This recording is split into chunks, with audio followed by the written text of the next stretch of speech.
Welcome back to Nest Studios. I'm your host, Birdtendo. Before today's video starts, let me be the first to say thank you for over 500 subscribers. To say that life is going pretty smooth and easy is a bit of an understatement. I recently lost my father to a heart attack. And I'm going to tell you this, if you got a parent that is going through an addiction problem, feel free to talk to your therapist about it. Let them see a therapist of their own, maybe go to a doctor or some counseling. And by guppy, let them know if once they get through rehab, they need to remain abstinent from whatever substance they're on. Enough about that. Something my father grew up around was the 80s.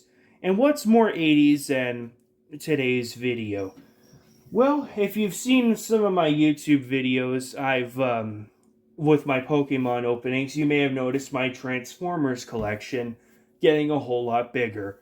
Consider this 500 sub special a re-review of every single one of my Transformers products. Or should I say Transformers figures. And what better figure to start off with? The leader himself, Earthrise Optimus Prime.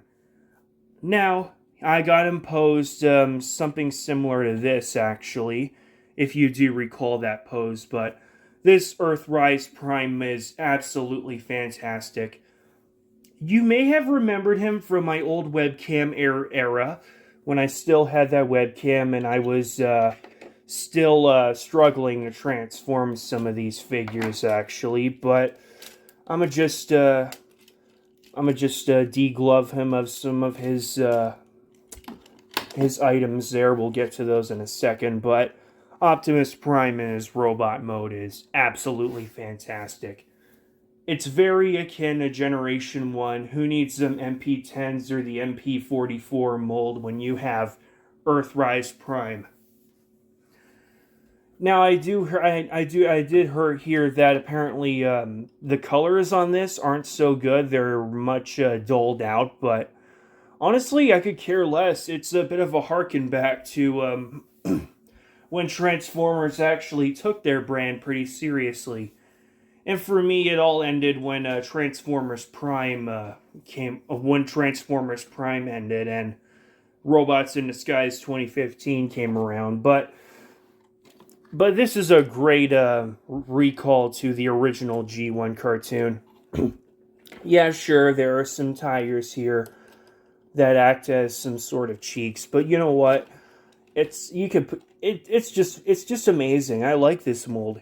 Even my dad once said, Optimus Prime looks absolutely sick. So as you can see, he's got a ball joint at his head, but over time, when I've been playing with him, the ball joint on this side has gotten a little bit loose. So you can look up and down. He's got hinges and rotation at his shoulder. He's got a hinge at the elbow, which can also swivel. And his wrists move and the hands open as well, too, which is pretty cool. And if you open his chest, actually, you probably have seen this during my Studio Series Megatron video. There it is. His matrix of leadership.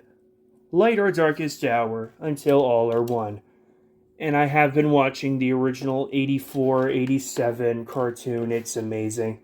Especially when the movie was launched. It was, my god, for the late 80s, for the Transformers movie, I could care less about Prime's death. His waist swivel is okay, though it's a bit hindered by his booty kibble, but apparently you can actually detach this. This kind of acts as a locking system, so you can pretty much get full-on 360, but that's more of transformation. Honestly, I don't really mind it. He can kick out forward, kick out, and a bit of a back kick. He's got a knee bend, a thigh swivel, and his feet are at this wonderful, wonderful pivot. But that's a really nice Prime figure. I could care less about the articulation or the presentation.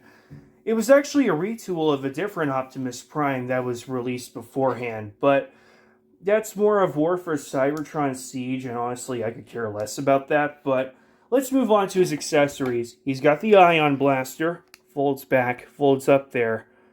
It can plug into his back right here, as you can see. Right there, it can plug in. Here's Enerax. This Minicon can also transform into a pterodactyl, but apparently the clear plastic kind of got to me. Especially on his right wing, you can see that there. But I don't really mind it. It's not that big of a deal.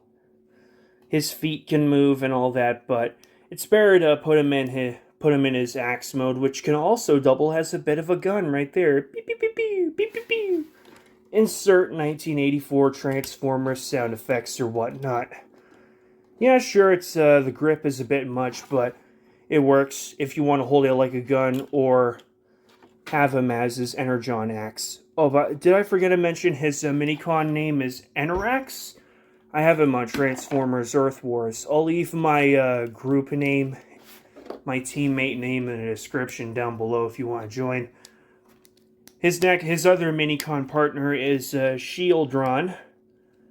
Right here. He can transform, of course. He's got a bit of a ball joint here, and that's pretty much all the articulation.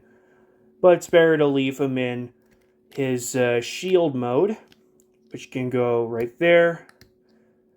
You can unpeg like that, and pop him in wherever you want. And Prime's got a pretty good shield going for him. So that's some pretty good stuff. For some comparisons, we have Sharkticon Gnaw. We got Sharkticon Gnaw right here. I'm going to actually stand him up here real quick. Oh, that's something else with this. We'll get to him pretty soon here, but here he is next to Gnaw. Pretty nice. Let's see.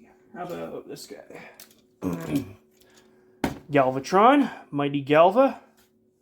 Pretty huge figure, too. Isn't he big? Ginormous.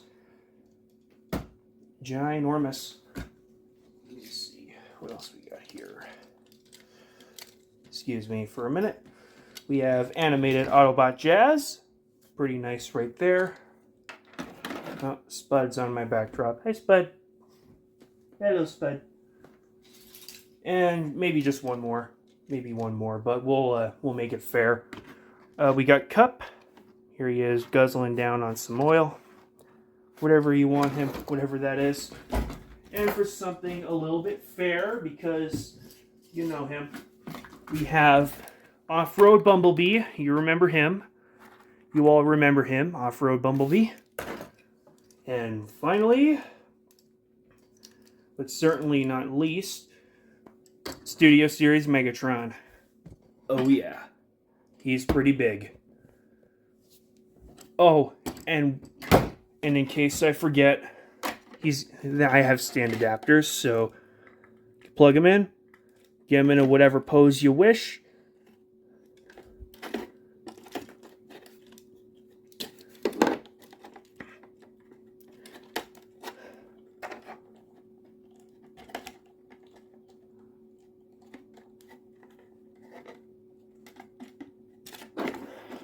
Excuse me for a second. Ion Blaster is kind of fighting me here.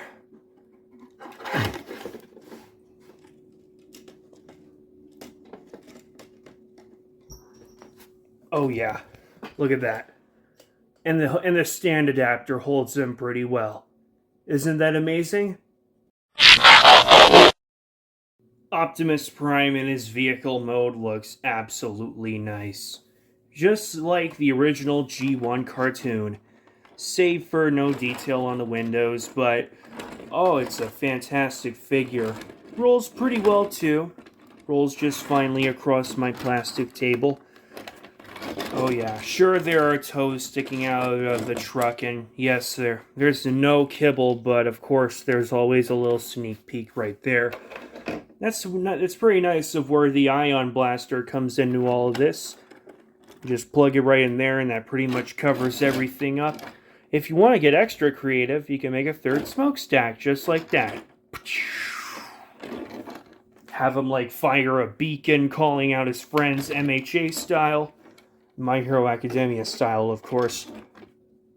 What I like to do with his Minicon friends, especially Shieldron here, something pretty creative I like to do is have him in a seating position right there, and for Interax, turn him into his little beast mode, and boop, just like that. And just have him ride along. Isn't that cool or what?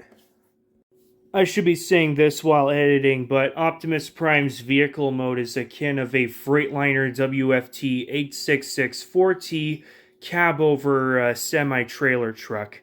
I should be saying that for all of my other reviews coming up pretty soon. But who am I to say? No Optimus Prime is complete without a Nemesis counterpart. Therefore, I give you Evolution Power of the Primes, Evolution Nemesis Prime. Of course I butcher the title, it's Power of the Primes, Evolution Nemesis. Let's get into him.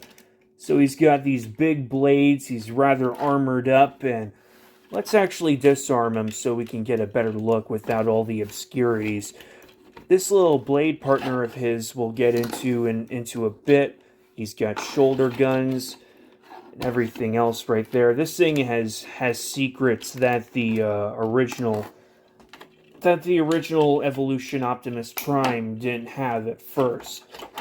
And it's a much better mold indeed, so there's that.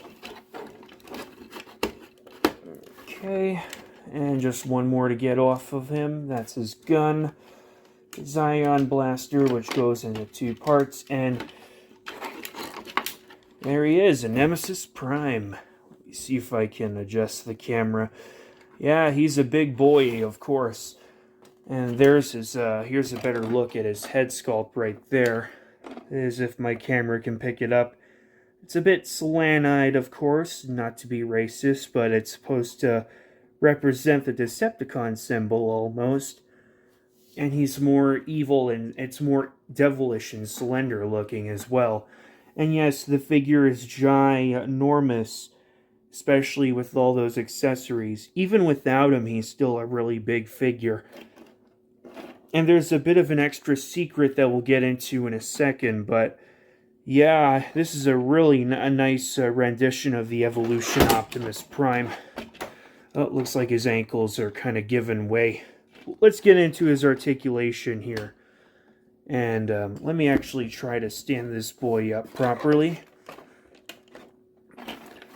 Because as you know, his ankles, they have decent pivots and bends right there. So we'll just skip those for now. Let's see if I can zoom out here. That should do the trick right there. Okay, so Prime here has a ball joint at his head, almost looking side to side, up and down a little bit. He's got some outward bends. He's got a swivel right there, swivel there. No wrists, unfortunately. No waist articulation of a sort. He can split that way, kick a little bit, kick outward, and he has a knee bend, of course, which is pretty cool. And he's got a little stand adapter right there, too, which we'll, of course, get into in a minute.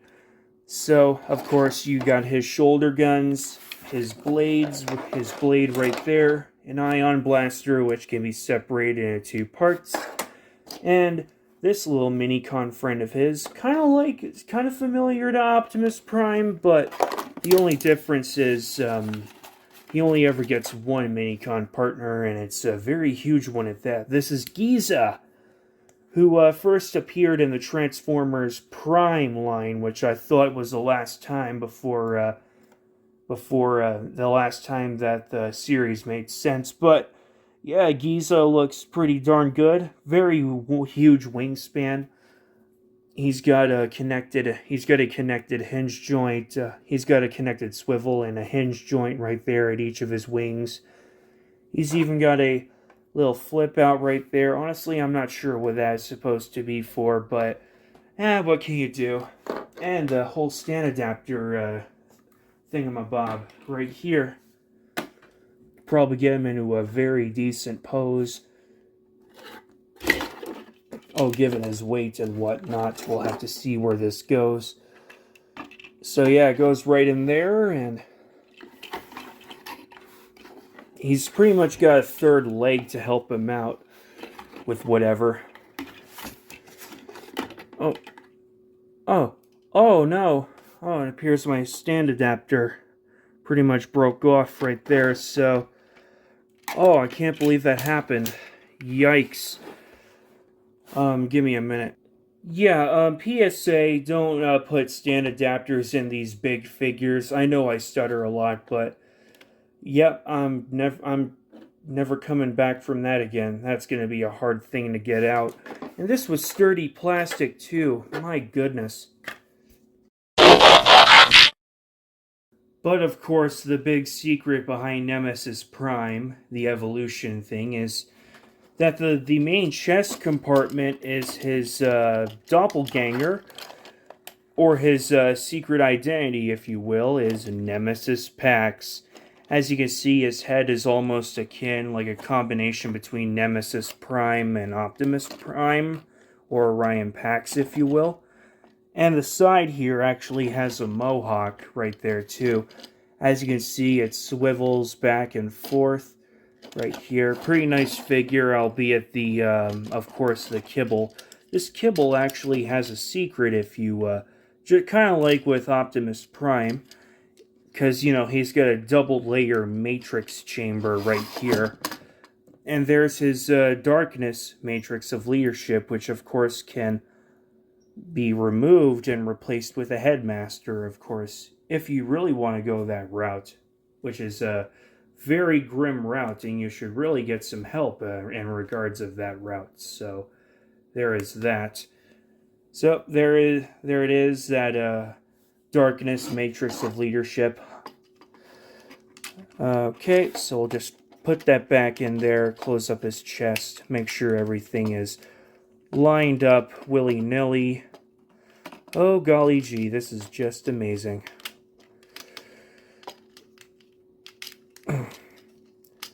Come on, get in there. Huh, there's a little stand adapter right there for Nemesis Pax. Give me just 1 minute. There we go. No hassle. No blood, sweat, and tears. Absolutely nothing. But yeah, there it is. Nemesis Pax. He has a swivel right there at his head. I know it's not coming up on the camera pretty well. He's got hinge joints. Well, actually, more of a ball joint. He's got a double elbow. No wrists. No waist swivel either on this figure, but he can do the splits. He can kick out. No ankle articulation, but he's got a pretty nice knee bend. So, yeah, there's some okay articulation on this figure. Now, if we can find a better stand adapter that won't snap on me, let me try this one right here. This one right here should do the trick. Oh yeah, and the weapons are, of course, compatible with this figure, so that's pretty cool. There we go. Something along the lines of this could probably work out.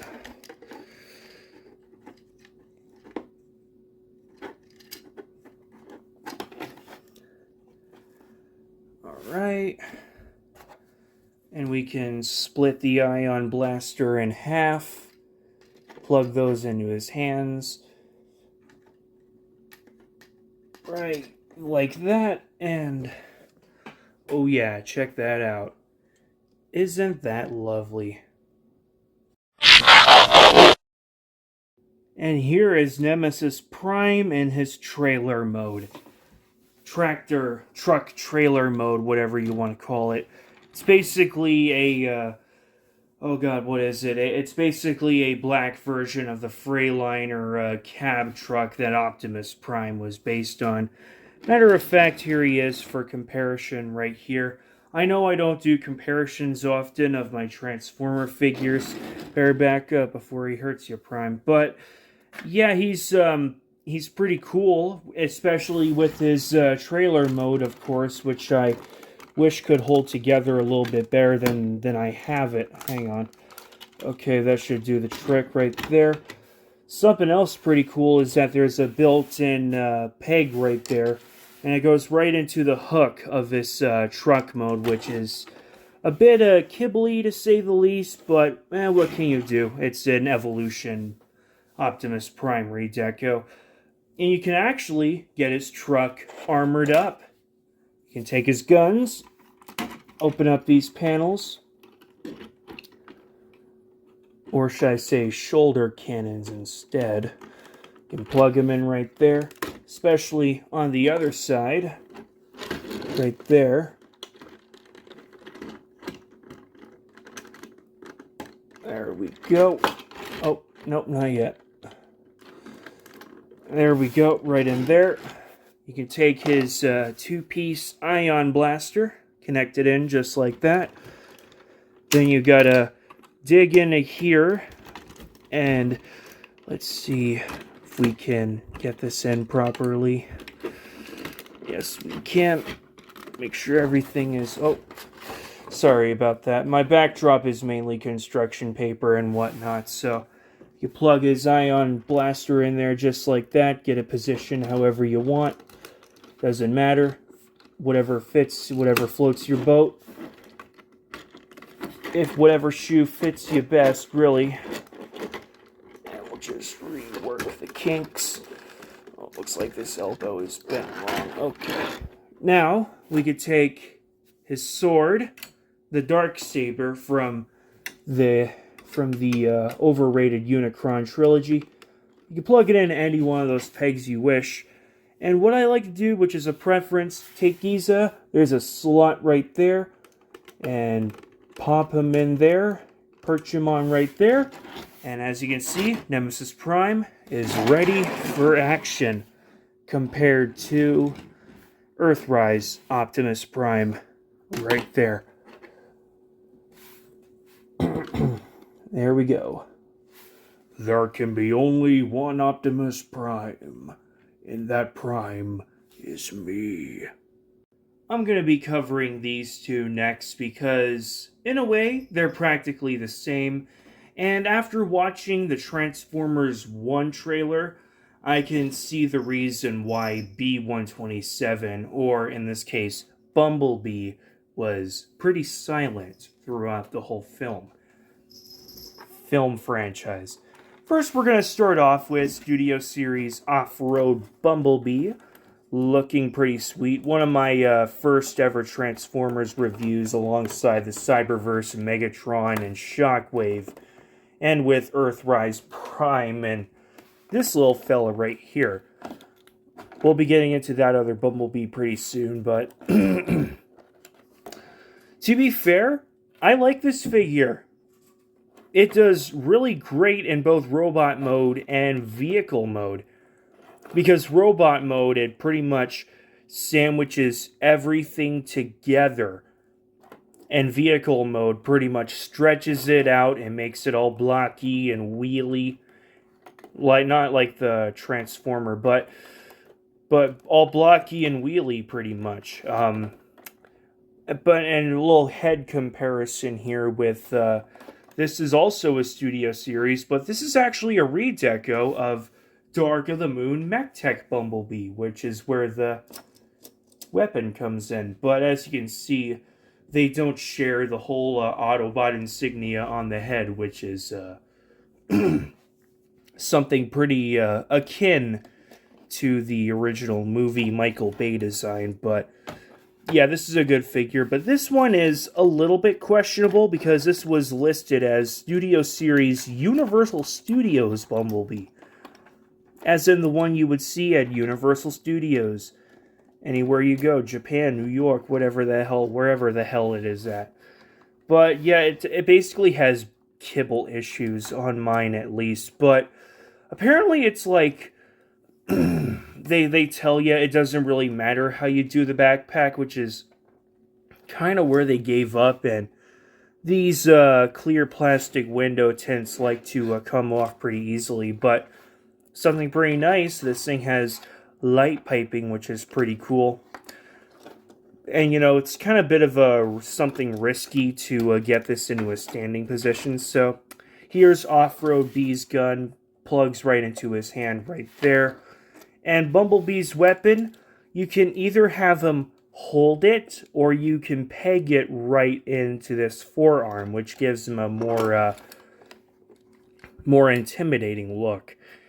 So, and you know, it's like the articulation, it's, I don't know, it's like the chest piece that is a little bit off, because Bumblebee doesn't get that whole upright thing, so he's more of staring down at his little cousin, as you can see right there. So this bee has a little bit of a ball joint at his head. His little wing things can move. He's got some articulation at his arm. He has an elbow bend. Wrists can move. No waist. He's got some outward leg movements, some knee bending at the knees, and some finicky foot and ankle joints, but I would say this ankle is more for the transformation, but then again, you can always cheat your articulation if you really want. This one is a little bit better because, well, sure, it's kind of got the same thing. It's got a weird neck thing going on, as you can see. So it kind of limits the articulation a little bit, but, you know, same bend right there. No wrist movement. However, waist swivel, yippee. Some nice leg movement, pretty nice knees. And unlike this ankle, this one can pivot, which is pretty cool. And let's see with this Bumblebee. I really don't see a stand adapter in this thing, but with this Bumblebee, this kibble comes into play right here. So you can get a stand like this, something like that. It's a little bit weird to peg him in like this, but as you can see, get him in whatever pose you like. I truthishly like this. I think it's pretty silly. And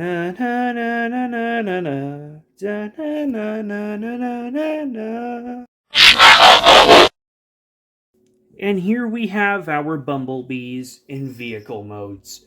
This Bumblebee is a 2011 Chevy Camaro, complete with a nice little spoiler. And this Bumblebee is a Willys MP Jeep, which is pretty darn sweet. They both roll pretty well, especially this one, though, has some back tire issues, but this one is alright, too. I would say the conversion on this is pretty simple, although, again, with the issue of the clear plastic windows coming off. But this one, as you can see, you can barely see the robot mode in this, which is pretty darn sweet. Sure, yeah, there's some arms sticking out, but what can you do? It's actually a phenomenal looking Jeep mode. As you can see, Bumblebee's weapon, Off-Road Bee's weapon can clip into here, though you gotta be a little bit careful when it comes to the plastic. You gotta get it lined up just right, and you got a little exhaust right there. And Bumblebee's is pretty simple and plain. Just plop it right there. And watch them roll. And I figure, why not cover these two if I'm going to be doing two Bumblebees? I might as well speed things along here and cover these two. One an Autobot and one a Decepticon. What do they have in common? Bam. There it is right there. So this is actually a third-party Sentinel Prime, and that's my cat. Hi, Fry. I'm recording right now. And this is a War for Cybertron Galvatron here, which looks pretty darn sweet. Actually, what Sentinel has is an alternate gun. Just give me 1 second here. Just 1 second. So, there's Sentinel's gun, as I once again get my cat down. So, let's get into this right away. I know I'm kind of spacing things out. I apologize. So, good old Galva. I normally take accessories off characters, but in this case, I'll make an exception and just have Galva just sit right here with his gun, his weapon of destruction, instrument of destruction, if you will. Right there. And for Sentinel, gonna do this off camera. Oh. Okay. Right there. Get him into a good pose.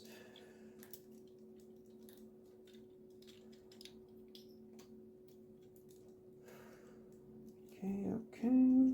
And yeah. Oh. Don't worry, I'll talk about them real soon. Okay, as you can see, Sentinel Prime has more accessories on him, but since we did review 2 Autobots already, let's get into Galvatron right here. Let me zoom out. As you can see, this is a great mold of Galvatron. And of course, these two were voiced by Leonard Nimoy, but looking at him all around, it's just phenomenal. Even the treads on the undersides of his arms, they kind of get in the way, but it's not that bad. He's big, he's got a giant chest, his shoulder pads I kind of wish would stay in place. As you can see, his head is on a ball joint. He can have a hinge out, swivel at the arms, some double bending action right there. He's got his massive cannon, which can actually destroy planets if you've seen the old 87 cartoon. He's got a waist swivel. He can kick out, give you a knee, and he can also pivot, but don't pivot too far or else you'll break the transformation right there. But yeah, this Galvatron is absolutely amazing. I actually picked this up for, oh joy. I actually picked this up for a solid price. Guess what the price was? $35. That's how great of a price this Galvatron toy was. And you've seen his accessories. Of course, there's a particle cannon. He also has his own matrix of leadership wrapped in chains. And he's also got these 2 guns, which are supposed to represent his ship from the movie. They can actually combine together and form something like this. But you know what I like to do is turn him around, and you can peg him in right here. You can peg him in on his back and make it look like he has jets going. Like he's actually flying, or in his cannon tank mode, which we'll get into pretty soon. But now we have a look at this is a third-party studio series Sentinel Prime. It's a Byway model. Pretty nice, die-cast metal and whatnot, brand new face sculpt. And oh yeah, the cape. I forgot about this cape because it also comes with this piece right here, which is more for the transformation. But as you can see, I prefer the original Dark of the Moon. And after rewatching Dark of the Moon, I gotta say, the movie was absolutely amazing. Yeah, sure, there's a butt flap right there, but that's okay. It's okay for this figure, I suppose. And, oh, I got his fist right there. So as you can see, he's got a swivel on his arm. Something, actually, yeah, Galvatron has that. Has a wrist swivel. But yeah, he's got a little bit more articulation right there on his head. His arms can move out. They can bend. As you saw earlier, they can... oh yeah, he's also got some swivel right there. He does have waist swivel, but on my copy, it's incredibly loose and causes that, which is not really cool at all. And it also affects his transformation pretty much too. He's got knee swivel. Oh, that's brand new. A knee joint. Not a lot of foot articulation, but I really don't mind. As you can see, he also has his own gun, the Cosmic Rust Cannon, which can be used to execute Ironhides from around the world. There's his shield, incredibly huge, slots into his hand right there. And these two smaller Primax blades, I more have used these for the transformation. But as you've seen, I got these much bigger ones that are pretty nice, though the connection is sometimes a little bit loose, but I would say it's a pretty firm connection. Let's see. Does he have a stand adapter? Oh, it fell apart on me again.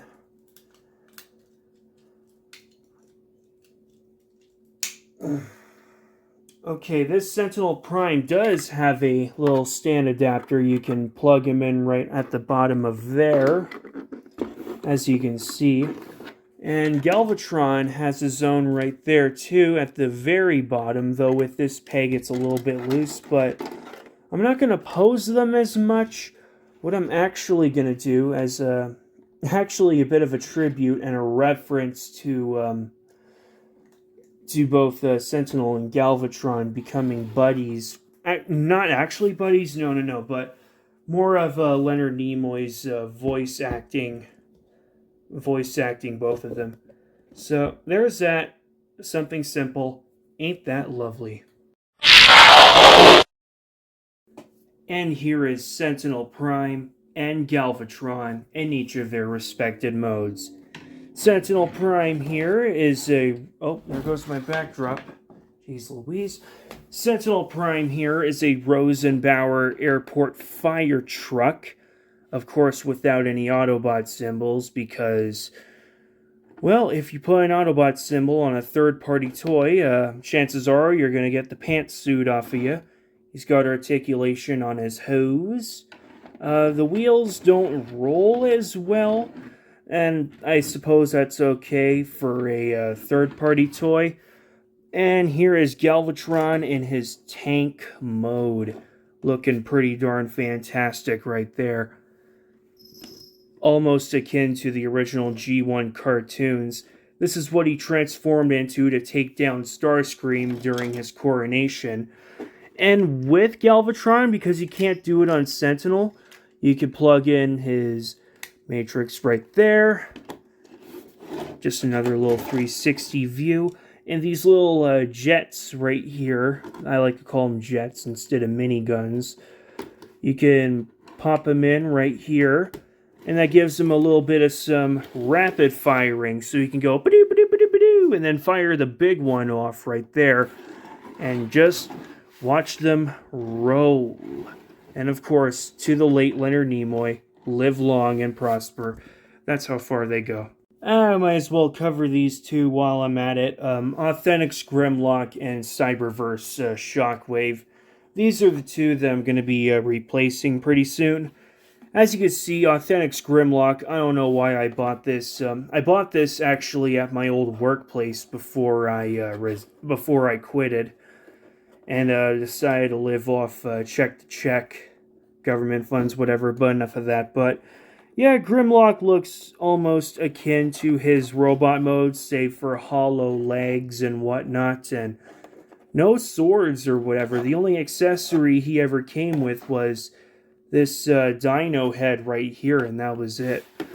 And Shockwave here, he looks okay. He's got a pretty nice alternate mode, but I am going to replace him pretty soon with animated Shockwave. Though with Grimlock, I'm pointing to either the Power of the Primes Volcanicus, or maybe that, because at least Dinobot's actually got a little bit of an anniversary kind of thing going on right there. So as you can see, Grimlock has a bit of a ball joint. He's got some movement right there. Pretty much he has almost everything ball jointed except for these knees right here. And no waist swivel. Shockwave here. Just a swivel. Arm movement. No wrist. Well, a little bit of wrist right there. He's got some swivels, bends. No waist. He can kick out, knee, and okay pivots. Let's get into transformations. No stop motion is needed because honestly, they're a little bit too simple for Grimlock right here. Actually, somebody did point out to me on how to transform this thing. So, if you're watching this, here's your video. Right there. And then clip the tail. Bend it in. That's it. That's it. The Dino mode's okay. And the arms are molded in, which kind of sucks. Yeah, the toy is... It's okay, but I'm just going to get a better one. And Shockwave, just remove the gun. And this comes off. Can move back the antenna, which already has some stress marks on there. And we can flip this up. That's going to be very important pretty soon. And I do like Shockwave's mode, but then again, I'm not a big Cyberverse fan. I'm more of a Transformers fan all the way up to TF Prime. Well, the only exception is I got a Cyberverse Legacy Windblade. Ooh, spoilers. Just because I needed a Windblade, and I heard that toy was actually pretty cool. So then we actually... put that right there. Move out these little bits and pieces, bits and bops. Can turn the legs, invert the knees. Close that up. Actually, no, leave that open. Plop the tank in, and you can take the gun and put it right here. And this is Shockwave's spider crawler mode. I'm not gonna lie, it's not too shabby, but again, I think the plastic is a little bit cheap on this, so there's that. So yeah, these are the ones I'm gonna be giving away at the end of the year. As you know, I save up old Pokemon figures that I already have, and some other Pokemon cards. And in this case, I'm gonna throw in these Transformers and put them into the Sent as Anonymous by the end of the year. So this is our final hurrah. See you later. Well, I hope you like Beast Wars because we got some Beastie Boys to have a look at today. You already know Beast Wars Rhinox, but have you met Rat Trap before right here? This is actually a third-party Rat Trap called Mice Warriors, I believe. It's not a bad figure, but yeah, well, let's get into Rat Trap first, because we all pretty much already know Rhinox here. This figure has a little bit of some issues, mainly around the torso area. I mean, all this die-cast metal is pretty good, at least, but the figure has some issues. This gun is in two parts right here, as you can see, and it can just connect right there, and it can plug into his hands, but, you know, getting them in there is a bit of a pain. But the Mice Warriors third-party Rat Trap figure here is, well, it's not bad, but there are some flaws. For example, the waist, it has trouble pegging in, and it kind of makes Rat Trap look a little bit slouched. So you gotta make sure you kind of fiddle around with it so he doesn't look so slouched. But, you know, the figures at least show accurate, and there, if you can look closely, there is a little bit of some discoloration on the feet, and they're on the feet here, and, well, it's basically different colors, no sun damage or anything whatsoever. As you can see, he does have a ball joint at the head. He's got some movement at the arm, bend at the elbow, no waist. No waist articulation unless you count this, whatever the heck this is. That's the only amount of swivel you'll get. There's no wrists. There is some leg movement, articulation right there, bends, pivots, pretty good pivots at the foot, I'm not going to lie. But this figure is pretty finicky, I would say. I mean, it does get a little bit better in mount and rat mode, but we'll get into that later. Rhinox, on the other hand, is pretty darn good. Pretty darn good figure.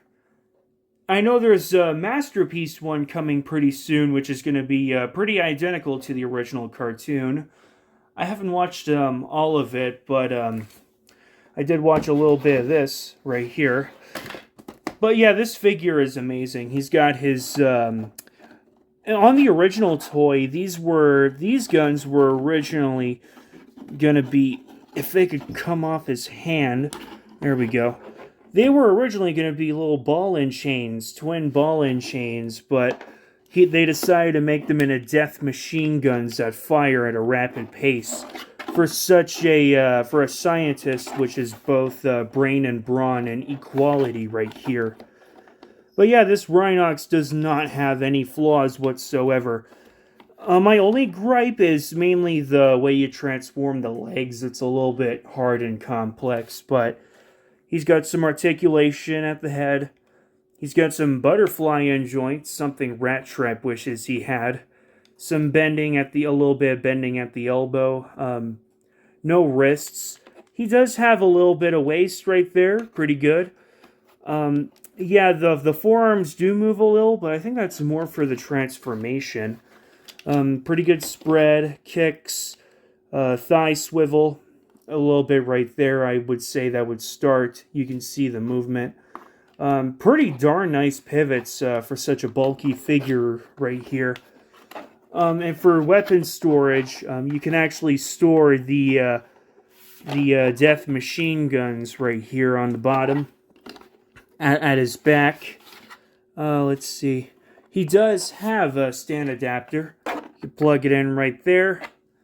And for Rat Trap, actually he has no stand adapter. He has no stand adapter, but I suppose that's okay. Let me see if I can get him into a nice pose without it. Well, it's just the waist on this figure that's a little bit iffy.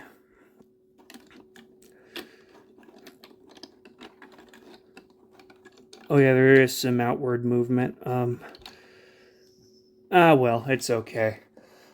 Let's just cut to their transformation. Or as they would say, let's maximize. And here we have Rhinox and Rat Trap, each in their beast modes. As you can see,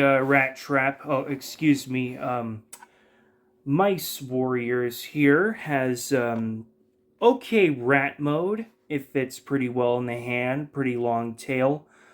The only downfall of it, you may have seen some scarring on the bottom of his mouth here. I thought it opened. It doesn't. It doesn't open. The only thing that mouth is good for is for the transformation. And that's pretty much where the flaws pretty much lie, because other rat traps have opening mouths, sometimes mouths on the side with gritting teeth. This thing, the mouth cannot open. But the beast mode kind of stays together okay. Sure, there's some robot junk on there. Let's bring back his weapon, and unfortunately, there's another flaw. No weapon storage, unfortunately.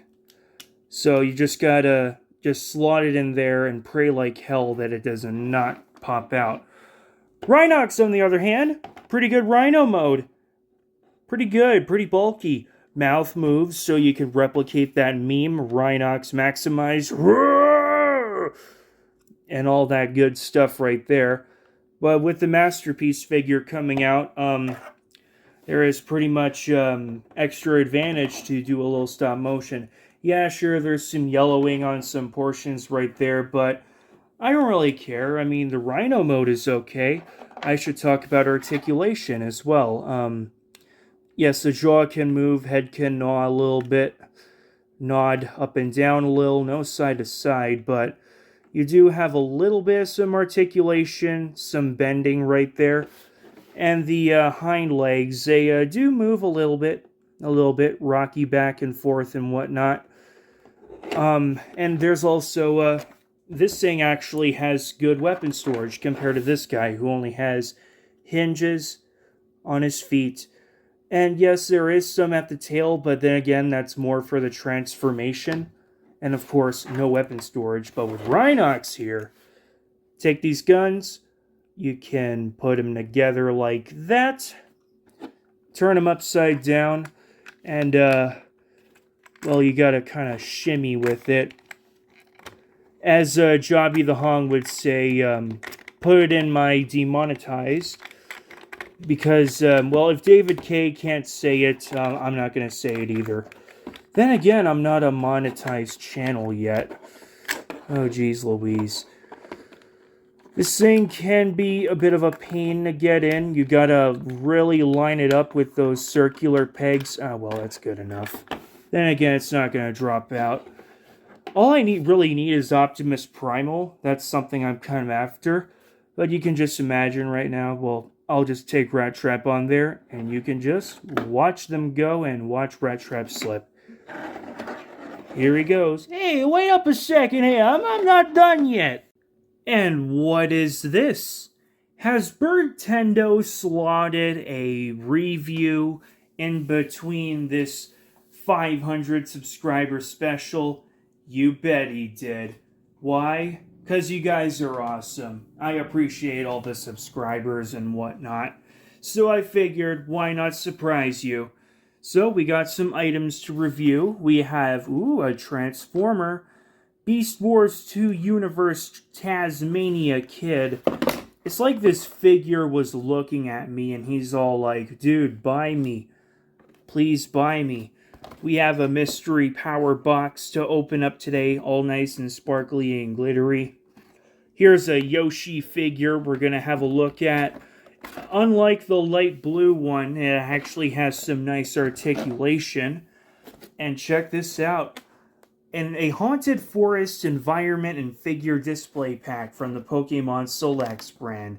And you know how much Birdtendo loves Pokemon Selects.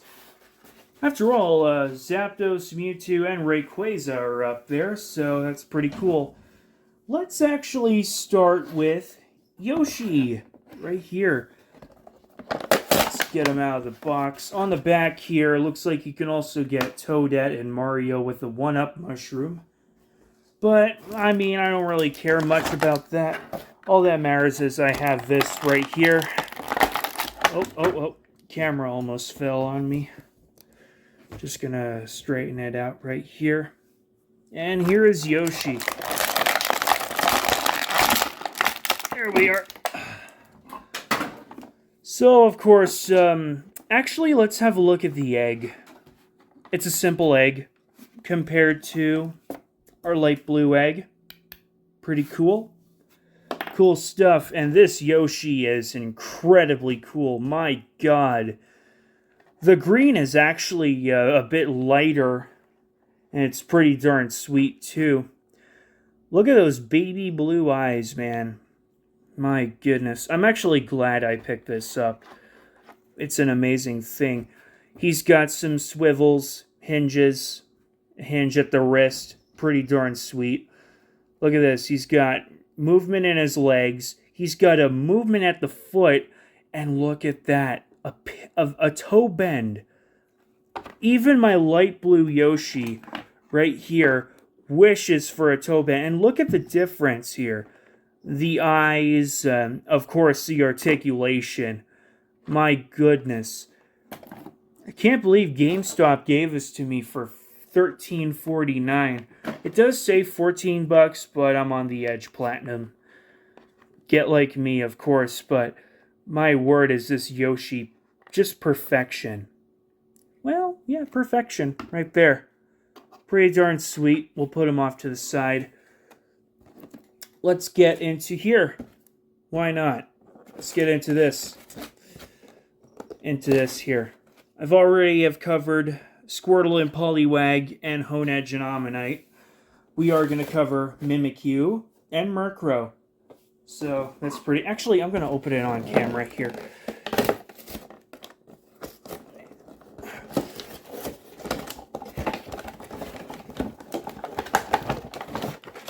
There we go.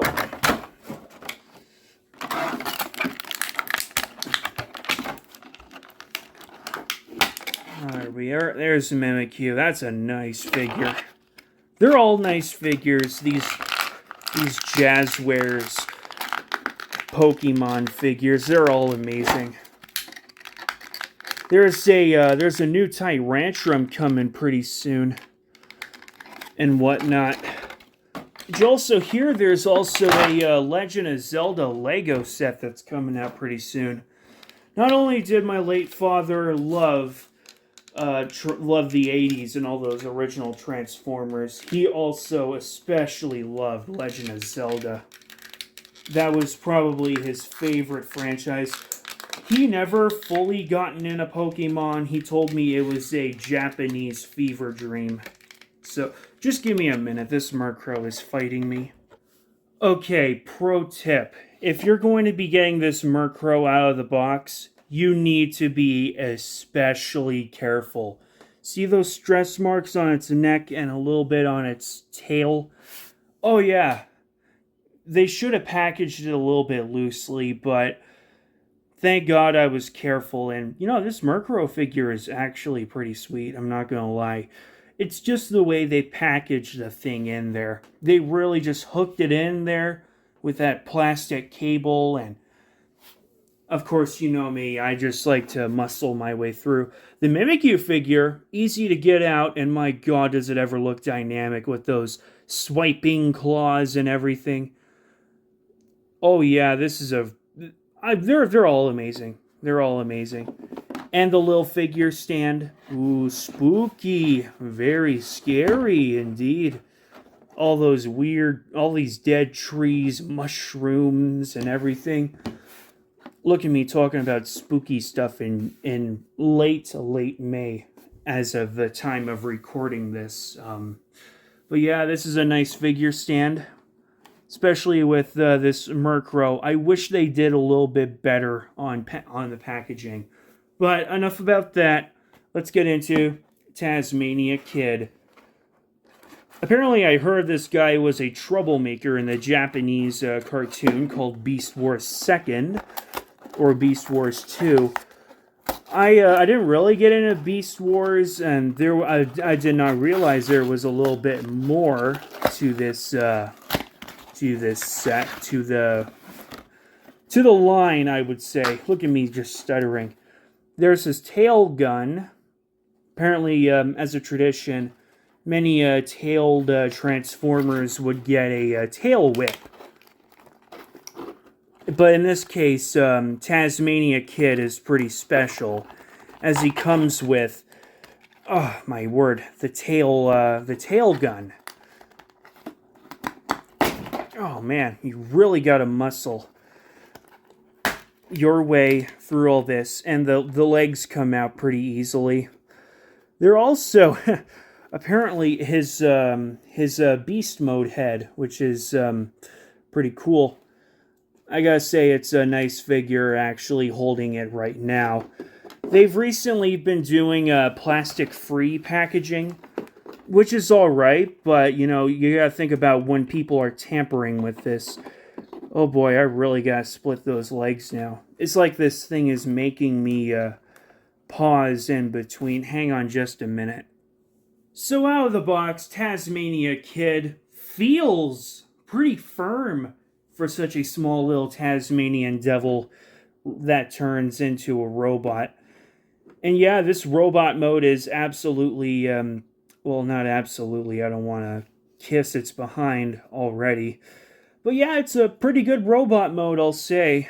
I got him in this sort of little pose where he's all like, come at me, causing all the trouble like he usually does. Honestly, I don't collect much of Transformers Legacy, to be fair with you. Sometimes they'll butcher TF animated and TF Prime characters like Prowl and RC, which makes you want to go on eBay and get the characters' original toys off online there. But yeah, I like it. It feels very firm. Everything feels like it holds together. No shakiness, no nothing. Pretty solid. Let's see. So he's got a little bit of a ball joint at his head. He's mainly got a lot of ball joints going around here, which is pretty sweet. Pretty good. Gives him a little bit of some dynamic poses. bend at the knee. There's no waist, considering his size, which is alright. He's got some good foot movements and heels, but that's more of for the transformation. And here's his little tail gun right here, which is pretty cool.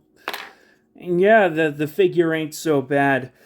Let's transform it. Let's see. Looks like you gotta unpeg his backpack of Tasmanian kibble. Flip out this joint right here. And let's see. Looks like the arms need to come down. Arms gotta come down. I'm looking at these directions here. And for the Tasmanian feet, let's see. I would usually stop motion it, but I'm not going to overwork myself here. Okay, looks like we gotta turn it this way so the Tasmanian legs can come up. And let's see, looks like they gotta spread a little bit. I'll just close their two jaws here. Okay, hang on.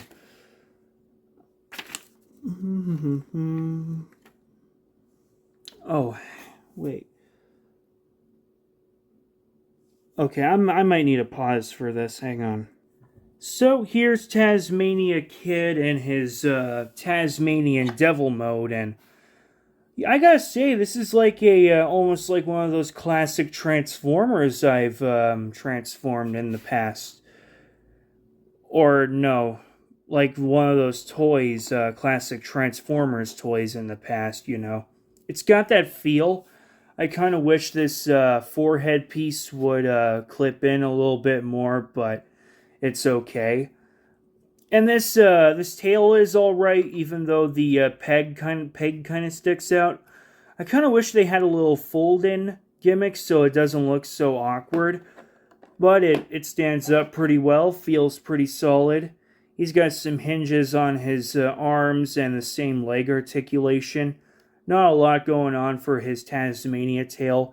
And look at that jaw, it can open wide. Very, very wide, like he's a tiny little guy charging at somebody and just ripping their face off like these Tasmanian devils would usually do. Yeah, man. It feels old school. And that's something pretty good, especially when it comes to Transformers Legacy. It's old school. And I appreciate it for that. We'll put them off to the side. And we got one more to open up. Right here. And then we get back to looking at my other Transformers. Mystery Power Box time.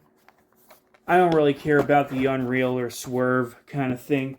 But let's get into this bad boy and see if we can pull anything nice.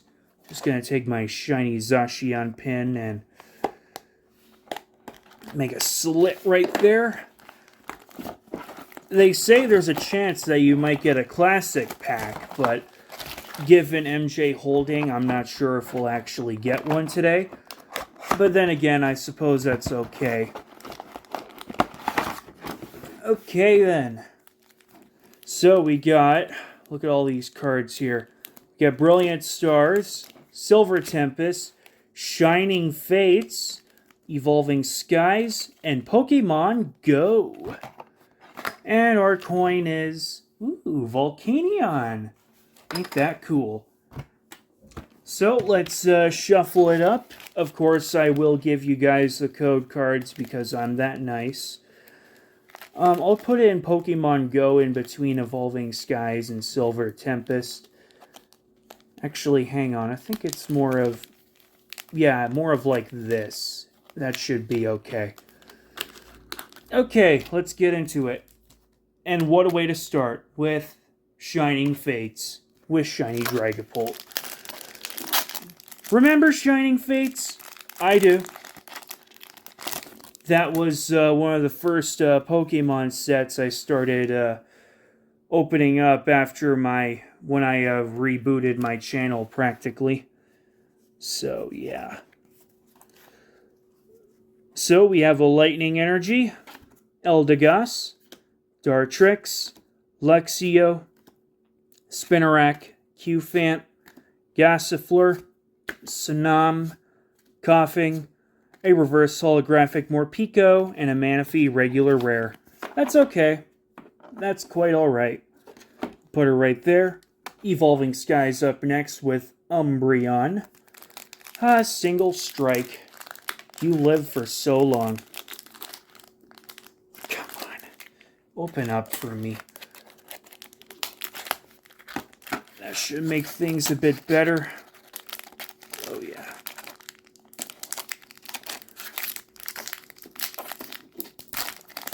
Just gonna double check here real quick, see if you got this code card. That's yours. Oh, it's white, which means we got something nice. So it is Unreal after all. Isn't that lovely? I'll say it is. Here we go. So, Lightning Energy again. Treasure Energy. Digging Gloves. Palpitoad. Temple. Eevee. Cutiefly. Pikachu. Applin. Reverse Holographic Stormy Mountains. And a Vaporeon VMAX. I'm going to need a double check here real quick. Give me just a minute. I know I'm pausing here a lot. So it turns out I do not have this card yet. So this is a brand new addition to my collection. Isn't that cool? For one colorless, Bubble Pod. Put a water Pokemon from your discard pile onto your bench. If you do, attach up to 3 water energy cards from your discard pile to that Pokemon. And for one water and 2 colorless, Max Torrent for 100 plus. Hello, Crispy. If your opponent's active Pokemon already has any damage counters on it, it'll do 100 more damage. What a great pull from this. And I don't even care about the classic cards. It's alright. We'll just put her on to the side over there. Crispy, you gotta get down, sweetie. I'm doing a video right now. So, Brilliant Stars with Mighty Charizard here. And this pack is fighting me. Crispy, come on. There we go. Stay there. It's a white border. I don't care. We got something nice. From the previous pack, of course. Look at this. Another Lightning Energy. I have enough of those. Cynthia's Ambition. Sharon's Care. Pachirisu. Purloin. Milcery. Shinx. Impidimp. Gullet. Reverse Holographic Turtwig. And a Clefable regular rare. So, nothing special inside of there. That's okay. Now, let's go with Pokemon Go. Let us go the go if this pack wants to cooperate with me.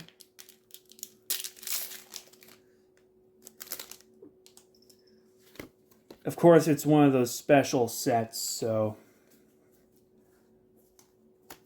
here we go, the go. Okay, enough of the go. Water Energy, finally. Slowbro, Xatu, Lunatone, Pikachu, Squirtle, Meltan, Bidoof, Charmander, Reverse Holographic Meltan, and a Holographic Pikachu. I have enough of those, I suppose. And, of course, the Meltan is not part of the Ditto set, so that's okay. Final pack, and we're back to transforming Transformers. Silver Tempest with Reggie Drago. And it fights me.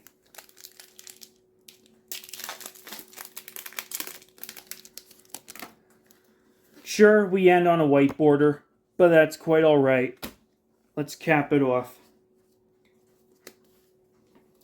We have a Darkness type energy, Braixen, Sigilyph, Golbat, Murkrow, Swablu, Rotom, Baneri, Dreepy. Oh, that's a depressing Dreepy. Reverse Holographic Donphan to close out. and a Hisuian Braviary regular rare. So only one pull, and that's the Vaporeon VMAX. Now, let's get back to the show. And of course, every Maximal needs its Predacons. However, I only have one, this being Kingdom Waspinator right here. I might as well double down a little bit and give you... Nah. Sharktacon Nah from the 86 movie, Studio Series 86. Now, before we cover these two Predacons, I actually made changes in regards to my Galvatron figure. So apparently I messed up the transformation. This whole cannon piece is not supposed to combine at once and be put together just like that. It actually comes apart in two. This little engine here goes in the back, and this little cannon piece goes in the front. So before you say, oh, you screwed up the transformation, I got you covered. So, we're going to put him away, and we're going to focus on some Pred. Let's start with, Waspinator, I suppose. Now, Waspinator's robot mode is pretty good. Pretty good mode. I just wish the insect legs wouldn't get in the way of posing this thing. But poor Waspinator was the Kenny McCormick of Beast Wars, pretty much. Always getting knocked off a peg or two. Having Rhinox blow him to bits. Dinobot using him as bait and whatnot. Poor Waspinator. At least he got a great series finale in the original Beast Wars. But not an appearance in the Rise of the Beast film. Which is okay. I mean, considering we have Transformers 1 on the way, I'm hoping we can get some Predacons to appear in here. So as you can see, Waspinator has his Stinger gun, which can plug into the back of his abdomen. As you can see, many of these wasps are put in head, thorax, abdomen, pretty much. I've learned from the Bugs of Alberta book. So, yeah. And apparently this Waspinator's got an issue with clipping into his waist. It's a bit of a pain. This figure's kind of old. I suppose that's okay. So yeah, as you can see for his articulation, he's got some wings moving, ball joint at the head, hinges, bends, swivels at the arms. He does have wrist swivel right there, but as long as the insect legs don't get in the way. Waist swivel if you want it. He's got bends at the knee. He's got some outward movements. Pretty good ankles. Alright, no toes, but some forward and back movements. And, yeah, this figure really isn't so bad. It's just, of course, the insect legs getting in the way and the abdomen, which needs to stay pretty still. Let's actually pull out Waspinator's insect gun, put it back in his hand. So yeah, this Waspinator's not too shabby. I think it's a pretty nice figure. And here we have Sharktacon Nah. One of the many guards of the Quintesson army in the original movie, which I actually saw, and I gotta tell you, man, for the 80s, it's got phenomenal animation. I don't even care about the plot or Optimus Prime dying. There's an issue right there. This gun cannot and will not stay in, actually, both of the hands, I would say. I would try plugging it in, but, you know, on this side, but it just gets in the way. But I think this figure is pretty darn sweet. He's got a nice little tail whip here. He can use to, oh boy. He can use to whip opposing Autobots or Decepticons. It doesn't really matter. So, yeah. Apparently this little shark fin acts as a knife, but I'm just going to leave it in there. But if you want to see it, I suppose you could. I suppose I'll give it to you. There you go. Little knife right there. doesn't really work that well. I just like the whip and the gun if it stayed in there into his hand. And this thing likes to get in the way, but yeah, I suppose his figure isn't so bad. Just needs a little bit of work. So he's got a bit of a ball joint. His eyes are a little bit, are like almost hollow. Like you can see the green in there, but they're like really sunken in. Movement at the arms, bends right there, no wrists, no waist swivel. He's got bending at the knee, actually double jointed for the transformation. Pretty sweet ankles, and do not forget about these heels either. You don't want to forget about that. And that's pretty much it. Not much of articulation. I mean, if you want to count these, but that's more of for the transformation. But yeah, these beasties are pretty good, I suppose. Let's see. There's no stand adapter on the Sharkticon. And good luck finding a stand adapter on Waspinator. I suppose these guys really don't need stands. You can try clipping, putting a clip on your stand and clipping him on there, but you know what? I suppose they're okay, just the way they are. So here we have our Predacons, if you will, in their beast modes. Nah shouldn't be so complex or tricky, as he's a Sharkticon. He's got great movement and articulation for this Studio Series 86, boy. And Waspinator here in his Wasp mode, you've already seen him. It's, oh my word, it's a nice Wasp mode. Fits right, and it fits perfectly in your hand as a little hand friend. Oh joy, hang on. Sorry, got a little excited there. And yeah, they're both great little pal modes. They're great friend modes, of course. Yeah, even though I am kind of deathly afraid of wasps, this is still a great figure to have in your collection. Even though stuff still doesn't really hold together all that well, I suppose this is coming of age. And pretty fitting for a wasp mode like Waspinators. Sharkticon Gnaw here's got some better stability, I suppose, with his legs. If they can actually hold him up pretty well, I suppose, and not make him look so articulated, not so janky. He's got lower jaw movement, a little bit of upper right there. Some movement on these extra arms that you saw in his robot mode.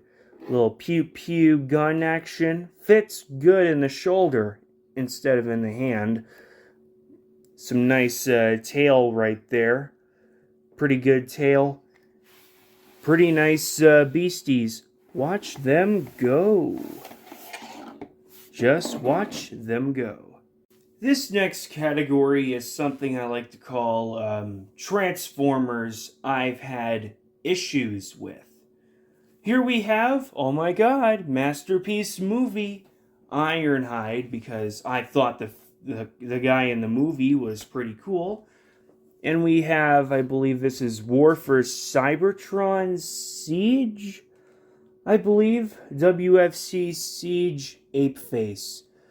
The latter, I believe, is something any of us Transformers collectors can agree on. But the former here with Ironhide, I suppose, is not so bad when you're transforming him. Let's cover Ironhide first here. Yes, and we're doing Autobot and Decepticon. So, Big Man Hyde here. He had a pretty nice role in the original 07 movie, which I thought was a masterpiece by Michael Bay. Even though some others will agree that the designs were pretty questionable and all the budget was into explosions and such, but I thought this this incarnation of Ironhide was pretty fantastic. All up until the unfortunate plot twist where Sentinel Prime became incredibly treacherous and started off his treacherous career by killing off this poor guy. I wouldn't say poor, honestly. Poor guy. He was the weapons specialist with an Icelandic accent. Compared to Texans, compared to his Texan counterparts, of course, these shoulder bits have a hard time staying up. But that's okay. I guess you can call these little parts of the shoulders here when you kind of bodybuild or whatnot. What am I doing? This thing is so huge, actually. But yeah, I think this Ironhide is pretty good. Of course, there's always those problems. Mainly, it's stability. But yeah, all around, I believe this guy is pretty darn sweet. But of course, as days go by of me playing with this, it's a little bit frustrating to get him transformed, considering the fact he is pretty dynamic. These guns did not come with the figure. I bought this at a pawn shop. Some guy brought in a big wave of Transformers products, and mainly Masterpiece and Ironhide was one of these guys. These were 3D printed guns, I believe. The real guns are, of course, these big old shoulder-mounted with swivel action, rotations, and whatnot. Pretty darn cool. You can even turn them on the other side. It's pretty cool. Pretty darn sweet. Just trying to get his arms into a more natural pose. Man, I got him in a stand-up frickin' pose for quite too long, I would say. And as you're hearing, all the joints are in great ratchets and whatnot. Oh, something else pretty cool about this Ironhide, his chest is falling apart. Opening mouth. Something pretty cool. You can replicate that scene if you're incredibly insane on showing Ironhide getting killed by Sentinel Prime with a cosmic rust cannon. Or just him yelling, "Sam, get to the building! Prime, make yourself useful!" He's pissed. I like Ironhide's Icelandic accent. It's pretty cool. It's just the main problem with the figure is the stability. Let's talk about his articulation. He's got no ball joint, but he's got a nice swivel to look up and down on. He's got some good shoulder movement. Arms are on a ratchet. These little this forearm section can swivel. Hands can open, something pretty cool. And these fingers can close, so you can give Ironhide a pointing finger. He's pointing at you. He knows what you've done. Pretty good waist, I'll say. Ab crunch. Nice little ab crunches he can do. Nice leg movement. Ratchety goodness. An okay pivot. It's just all the things getting in the way, and just Ironhide, really. It's of course complex Michael Bay kind of stuff. But I think this figure is pretty cool. He's got a stand adapter right there. I won't risk it. It's just that good. He could stand up pretty well. His feet are all die-cast metal. Now, let's talk about Decepticon Ape Face. This was actually the very first triple changer I bought. And I immediately had problems with it. For starters, nothing really tabs in pretty well. He's got a bit of knee issues. His Headmaster unit is pretty good. I like to think of the Headmasters as some sort of mechanos. Like little guys that just pop off, you know? Pretty simple to transform this guy. This is Spasma, by the way. He likes to spit on the ground and let Apeface know who rules the roost and whatnot. Yes, I saw the rebirth. I saw the original 84 Transformers cartoon. I'll actually say 87. Another thing, he's made of, his plastic is nylon, which is a little bit strange. And with tradition of some of these WFC Siege figures, they got some splotches here and there. Correct me if I'm wrong if this is from Siege or Earthrise. I'm not so sure. His backpack management, kibble management is okay. You should know by now that that is another form we'll get into pretty soon here with Apeface. The main problem is the shield.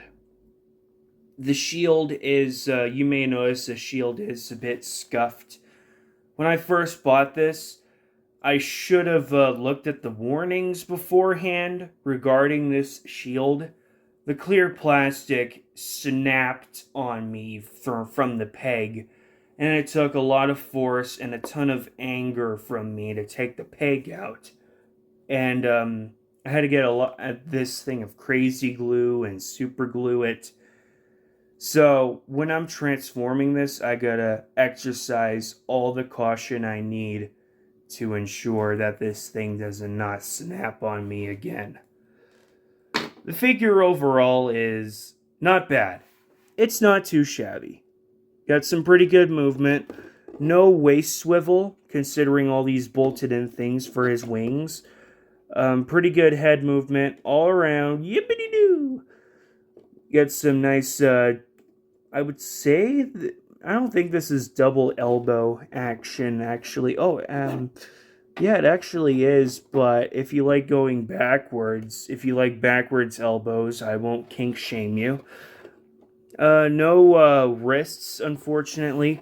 Here's his gun, by the way, if you really care much about it. And, yeah, he's got some pretty good leg movements and a pretty good pivot. Pretty nice articulation. It's just mainly how this figure in particular tries to hold together in each of his modes, which I'm actually still having trouble with. Surprise, surprise. He does have a stand adapter right there, which I think is pretty clever. But you know what? Screw it. Why not? I might as well get a stand adapter for him. Right there, plugs in there. Get him into a pose if you really care much. Same here for Ironhide. Right there. But of course, depending on what peg you have, it's all good. It's all good. But again, these are figures that I had issues with. Let's get into Apeface's second mode. So here is the reason why they call him Apeface. As you can see, he turns into a gorilla. If you don't know, he's actually a part of a team of horror cons. His other partner, Snapdragon, is a vast improvement from this figure, but something to say about this ape mode. I think it looks absolutely great. It's a bit of a wish for me to get Optimus Primal, because I don't know, I think I like the gorilla physique a little bit. I think it's pretty darn sweet. Something pretty cool about his hands, they can also grab onto things, so you can have Apeface swinging around on stuff or whatnot. He's got great arm articulation for a monkey. He's got some pretty good leg as well too, but mainly gorillas just focus on their arms, honestly. Pretty good articulation. It's just the thing about things not holding together. As you can see, the tabs really don't peg in pretty well. So you just gotta fiddle around with it, and there's the shield right there, which I was talking about.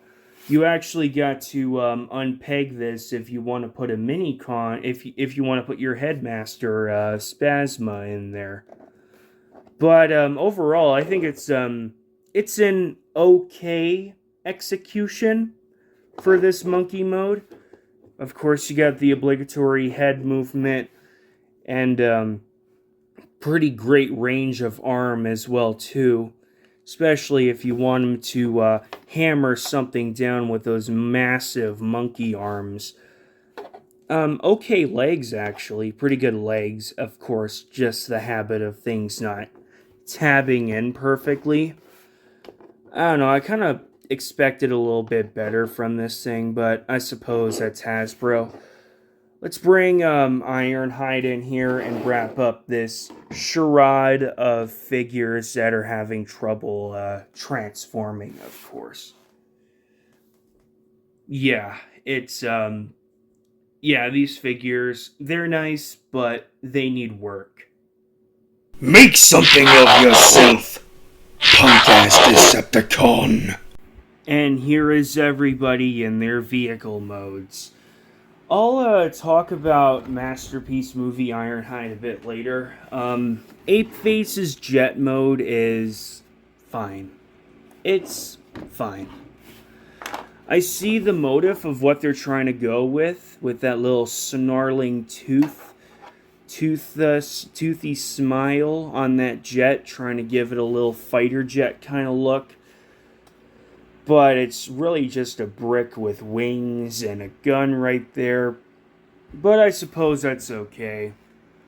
It is very G1-esque of jets, you know. They're more of for play, you know, grabbing it by the bulky end and, you know, just running around your room and flying around with the plane and pretending you're shooting down Autobots like beep beep beep beep beep beep beep beep. This gun does not want to stay in at all. Compared to the shield, which is snugly in there. So if you want to transform this thing, you need to be very careful. So yeah, the jet mode is okay. Ironhide's truck mode is okay. I know it's very puzzling. If you like squeeze play, you're gonna have. If you like squeezing things, say your X or whatever, you're gonna have a lot of fun playing with this Masterpiece Movie Ironhide truck. The truck mode's fine. I think it's pretty accurate. Had the engineering go a little bit better and not be a clunky little mess. It rolls okay. The front wheels have trouble staying in. You really need to just squeeze this truck, if you will, to make sure everything just stays in place. Otherwise, you're going to be running into some issues.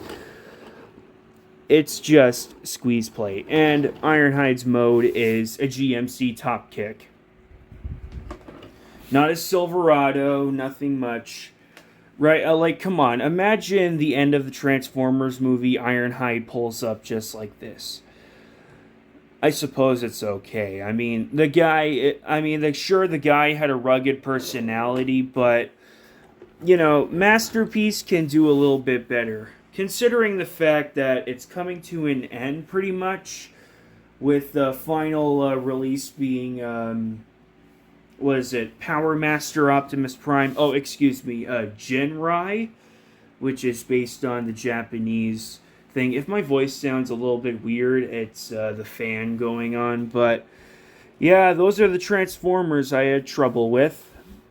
They're okay, I suppose, but they're things I had trouble with, and watch them go. Anyone here like planes? Well, we got some planes here to cover. That's pretty much our next topic.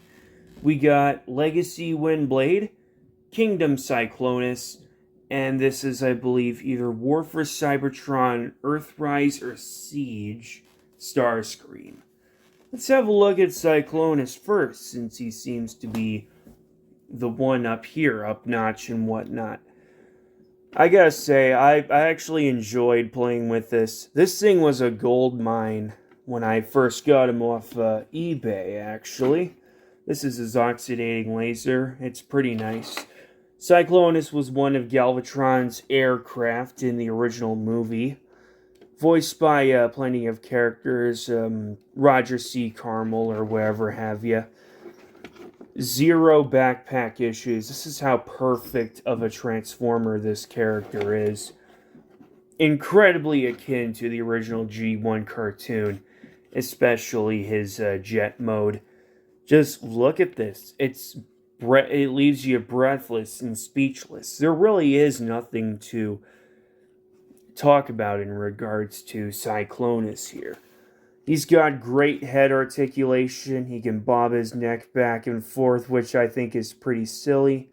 Good swivels, ball joint, pretty good stuff. His arms can move out, bends, turns.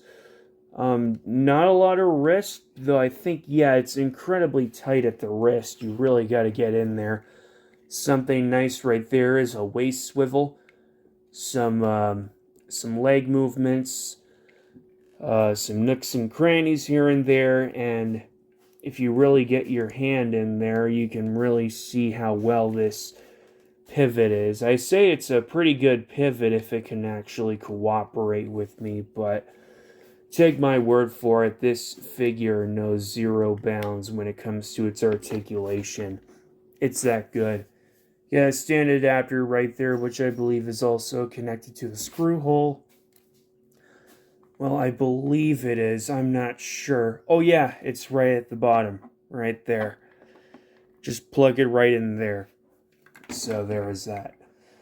Pretty good figure that Cyclonus is. Let's look at Windblade. This is actually my very first female Transformer that I got. I was kind of craving for a Windblade, to be honest with you. I gotta say, this is a great robot mode, and the way they had the sword put at her hilt like at her hip like a samurai is pretty cool. This little comb piece can also come off, but it's pretty tight, and I don't really want to risk it. But overall, this is a great figure right here. Sure, a bit of a backpack, but what the heck? What can you do? I like to position the silver ends of these turbines. The instructions say to do black right there, but I think putting it right here is just aesthetically pleasing.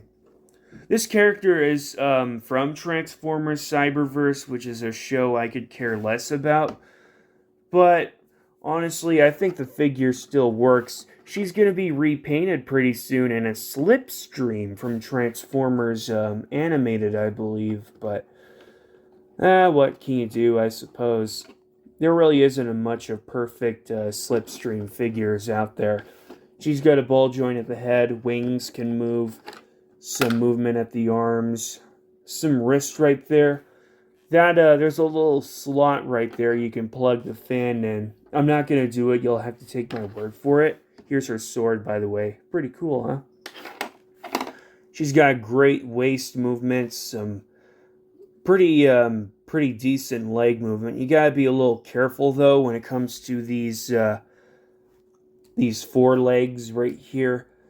Forelegs, the knee around this area. Pretty good ankle pivot, I'll say. Pretty wonderful. Yeah, Windblade is pretty cool. Stand adapter's right there. Plug it in, get her into whatever pose you want. This thing is apparently also a city speaker. In a way, she communicates with titans like Metroplex, Fortress Maximus, Omega Supreme. Those are figures I wish I'd get if my budget was a little bit better. But yeah, Windblade is pretty good. This was probably my dad's favorite character overall. He once told me Starscream was a character you're supposed to hate. But in reality, everyone liked him because he's always behind Megatron's back, trying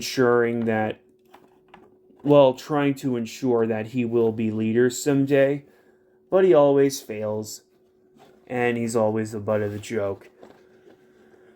In reality, the true commander for Megatron is Soundwave, and Starscream's just there to pick off the cyberkinetic bones. But yeah, this figure is pretty nice. I don't see why Dr. Lockdown says, "Oh, well, you see that there's a cone right there and everything." You know what, Dr. Lockdown? What you know about Transformers? What you know about them? I think this is a great mold for Starscream. And if you're wondering what happened to my old 1984 one, well, I should have read the notes. That one was just parts forming all the way, so he's pretty much long gone. But this figure is a great replacement. Nice little ball joint. As you can see, the wings can move a little. Get some movement right there, elbows and whatnot. These null rays, what I like to do is position them up when he's not in combat. I think it's pretty sweet, actually. No wrist movements. There is bends, but it's more for the transformation. No waist swivel, which is okay. Waist. Oh my god, excuse me. I know, I'm a stuttering mess. No waist swivel, but he's got some bends at the ankle. Excuse me. Jeez Louise. Bends at the thigh, swivels, bends at the knee. Pretty good pivot, I'll say, at the foot. And the stand adapter, I believe, is right there. Right there. Pretty creative. It doesn't actually go up his you-know-where. You can just take the adapter, plug it in, get him in whatever pose you like. And you know what? This is a nice concept I had. That ape face I reviewed beforehand. I'd say this concept would go something like this. Thundercracker and Skywarp, being sick and tired of Starscream's plans to take over as a leader, has Starscream kicked off the Seekers and assigned to a very, very special triple changing horror con team, which turns out to be incredibly dim-witted and dirty and filthy. And Starscream's like, "Oh Lord Megatron, why would you do such a thing to me?" Just a nice little concept. Anyways, let's get into their transformation.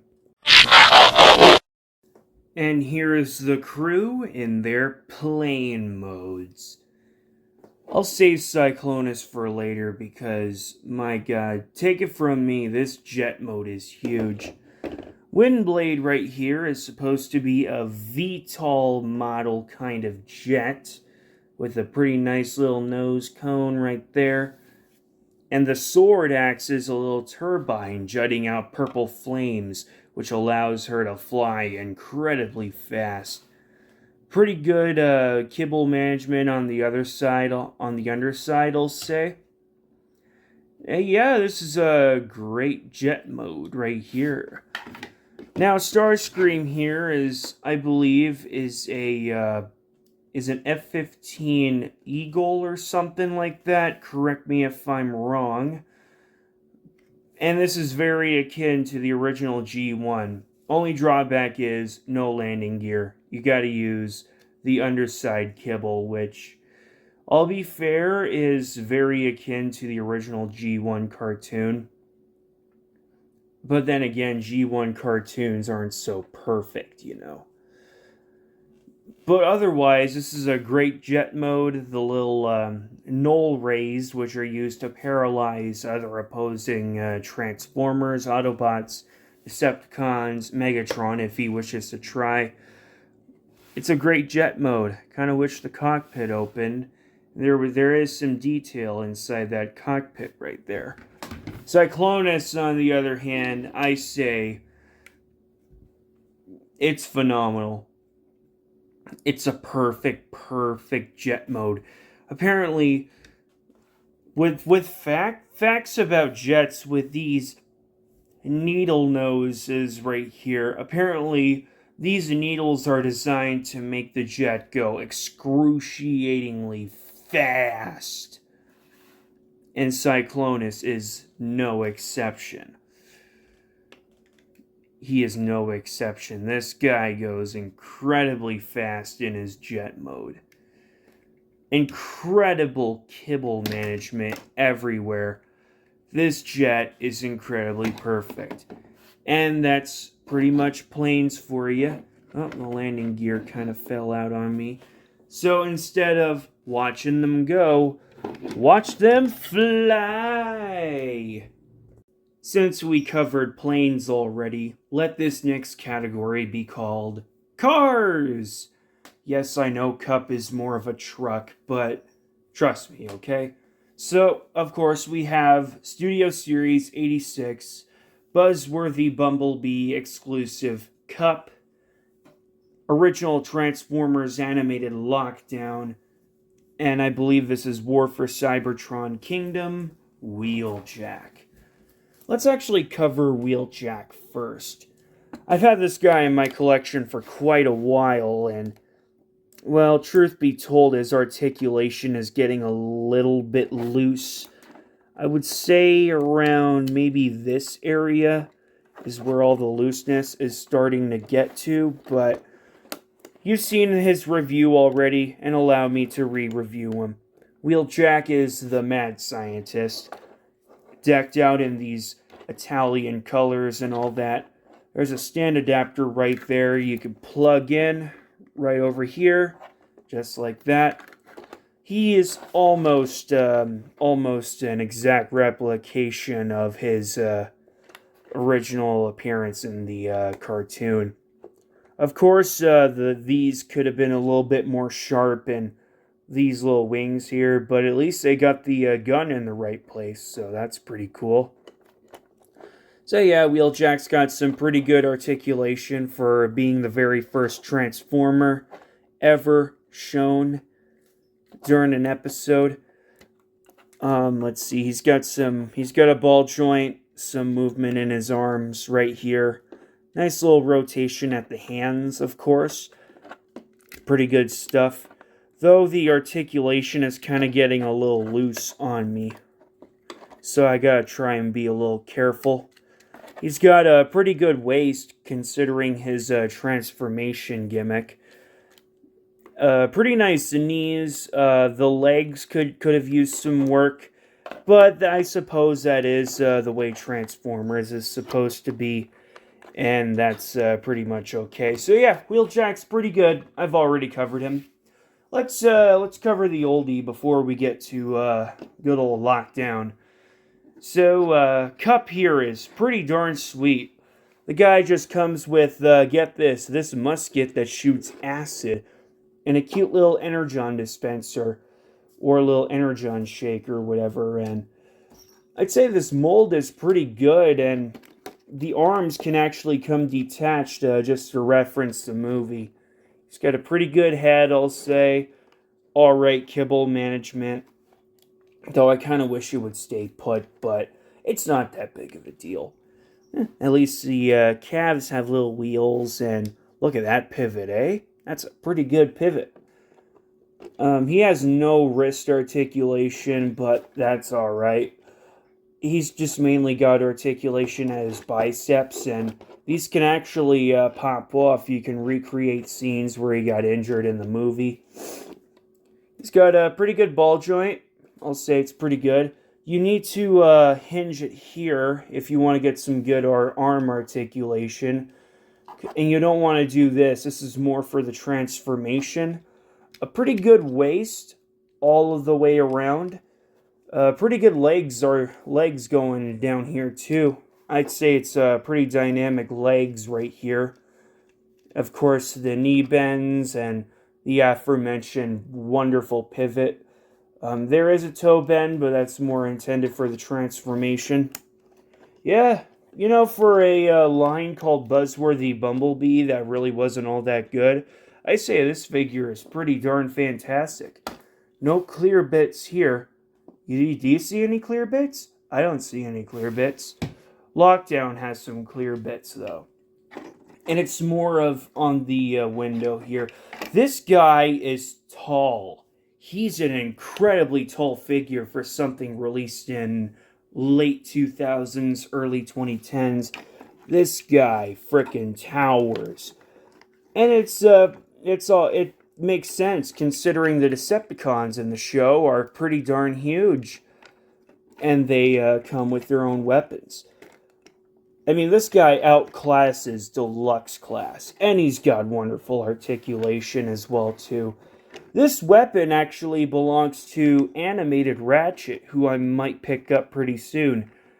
Because, I got a lot of Autobots, but one that I'm missing is a medic that can actually help out. and heal up our friends. Before I get into that, though, Cup does have a stand adapter right here where there's a little metal thing. Lockdown here, you can try, especially with this part here, you can try, but it's very loose, so you gotta be very careful. He's got great leg articulation. He's got toe bends that you can use. The head could have been better. It's an okay head. Wonderful waist swivel. You can get him in all kinds of dynamic poses. Double elbow joints. The wrists are a bit of an issue. That's as far as they can go. If you try to go a little bit farther, that's going to cause them to bend. The hook, it can hinge. It's on a pretty good hinge right there. The gun has some spring-loaded stuff going on. It's got an okay knee bend. No ankle pivot, unfortunately, but of course there's the aforementioned awesome-looking toe bend. So yeah, you could get him locked down in any pose you wish. He's a great deluxe class figure. I picked him up because I actually saw him in person at a store that eventually became my old workplace, and I eventually got one online. It came in, packaging and all, and it came with a nice poster too. So let's oh, cup just fell. Let us get into our vehicle modes, shall we? We shall. Here's Lockdown and the crew in their vehicle modes. Wheeljack here, since we started with him first. He is a Lancia Stratos sports car, which is supposed to have some Alitalia stuff going on right here, giving the red, white, and green right here and all these advertisements. But I think it was given the licensing that they had to change it to things like Aerobolt and Praxis and everything else in between, just to keep things real, simple, and plain, pretty much. Yeah, I think it's a pretty nice little race car. You know, Wheeljack can have some speed, I suppose, and whatever the heck not. Helping Bumblebee out getting Energon rods in the very first episode of the 1984 series, which I consider it pretty darn cool. Cup here is a Cybertronian pickup truck. Not a car, I know. Wonderful kibble management, by the way. Wonderful. Pretty darn sweet. The car rolls pretty well depending on how you connect things, pretty much. And I think it transforms perfectly as well, too. And yeah, it's not too shabby. It's got wonderful storage here with all of his items. And Lockdown here, my goodness, look at this muscle car, man. Ain't that amazing? He's got the little frickin' V8 engine going on right there with these plumes and everything. And something else I kind of like, this hook can come out. Let's say he's having a chase down with the old man Cup. He gets him right there and puts it in reverse. Pretty much having a little tug-of-war based on speed. Watch him chase after them and just Wheeljack going after them. That's as far as they go, by the way. This next category here is something I like to call Transformers I once owned as a kid. We have Animated Jazz and Dark of the Moon Mech Tech Barricade. We're going to start off with Jazz here first. I remember my dad, my late father, bringing this figure home to me. I didn't know who Jazz was at first and what Transformers were, and frankly, I kind of found them to be pretty complicated. But eventually, I got the hang of it, and my interest pretty much peaked during Dark of the Moon. So consider this a bit of a start to a finish, and this was in my youth as well, too, my pre-youth. Yeah, Jazz here, it's a phenomenal TF animated figure. I would say Transformers Animated is bar none, has the best toy line, awesome cartoon series, even with some voice actors reprising their roles. For example, Corey Burton as Shockwave. I believe it's either Judd Nelson or Richard Gauthier as Hot Rod, and also David Kay, who actually plays Optimus Prime, and another character named Lugnut, who is a bootlicker. Apparently, Corey Burton also plays Megatron in that show, and Ratchet as well too. So, in a way, yeah, Corey Burton's got his work cut out for. Bumper Robinson, he was the kid with dreadlocks, one of Hermes' kids on Futurama. He plays animated Bumblebee, and I used to have his Happy Meal toy. Matter of fact, if you've seen my recent video, there he is, right there. So yeah, Transformers Animated pretty much gave us an impact. For me, it was a series that rebooted, and it was a great break from the overrated series known as the Unicron trilogy. And I think everybody would agree on that. Anyway, enough about tangents here. Jazz comes with these little engines, and if you've seen my review, they're Energon Nunchaku. They're pretty sweet, though getting them in is a bit complex.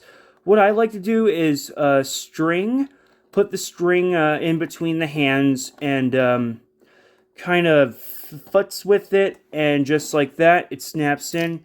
He can do twilly woos and everything else in between. This figure's phenomenal. It's got great articulation too. The ball joint kind of works, though given the age of this toy, it is kind of old. So he can't really look up much, but he can look down pretty well. Pretty good movement, especially on the hands. He's got double elbow movement. Check that out, man. Double elbows for a elite guard ninja who is also Prowl's one of Prowl's buddies. Look at this.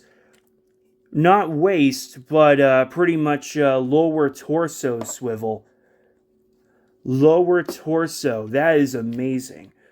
He's got great leg movements. He can pull off dynamic kicks. He does have a toe bend, but it's more for the transformation. But yeah, this Jazz here, it's pretty cool. And it's something I wish I wasn't fooling around with as a kid. But you know what? I was a kid. This is a great figure. I think it's phenomenal. Barricade here is also a great figure, though I wish it would stand up a little bit. Those ankles are a bit weak. This is his mech tech weapon. Yeah, it's a bit of a blaster, but those spikes, watch out because, well, let's see if we could try to reload, or, oh, it's a massive claw. Check that out, man. You can actually lock it in if you wish, and just have Barricade use that weapon and swipe it at him. And for me, Barricade is pretty cool. He's a Decepticon interrogator police car, who I believe is a Celine model for a police car right here. It's pretty darn sweet. It's a very complex mold, by the way. My goodness, everything is here. Great backpack management, too. I would say this is an awesome figure. I thought it was my favorite. I thought it was pretty cool. Apparently, I believe it was either Scott McNeil who voiced him, because Phil Lamar voiced Jazz, and he also voices, get ready for this, Kotal Khan in Mortal Kombat 11. So now I can't unhear that performance ever. Thanks, Phil Lamar. In a good way, thank you. But yeah, this Barricade's amazing. He's got a pretty good ball joint, pretty good. He's got some hinges on his arms, and he's also got a ball joint at them too. Pretty good ball joint. The articulation is very complex. You gotta try and get creative.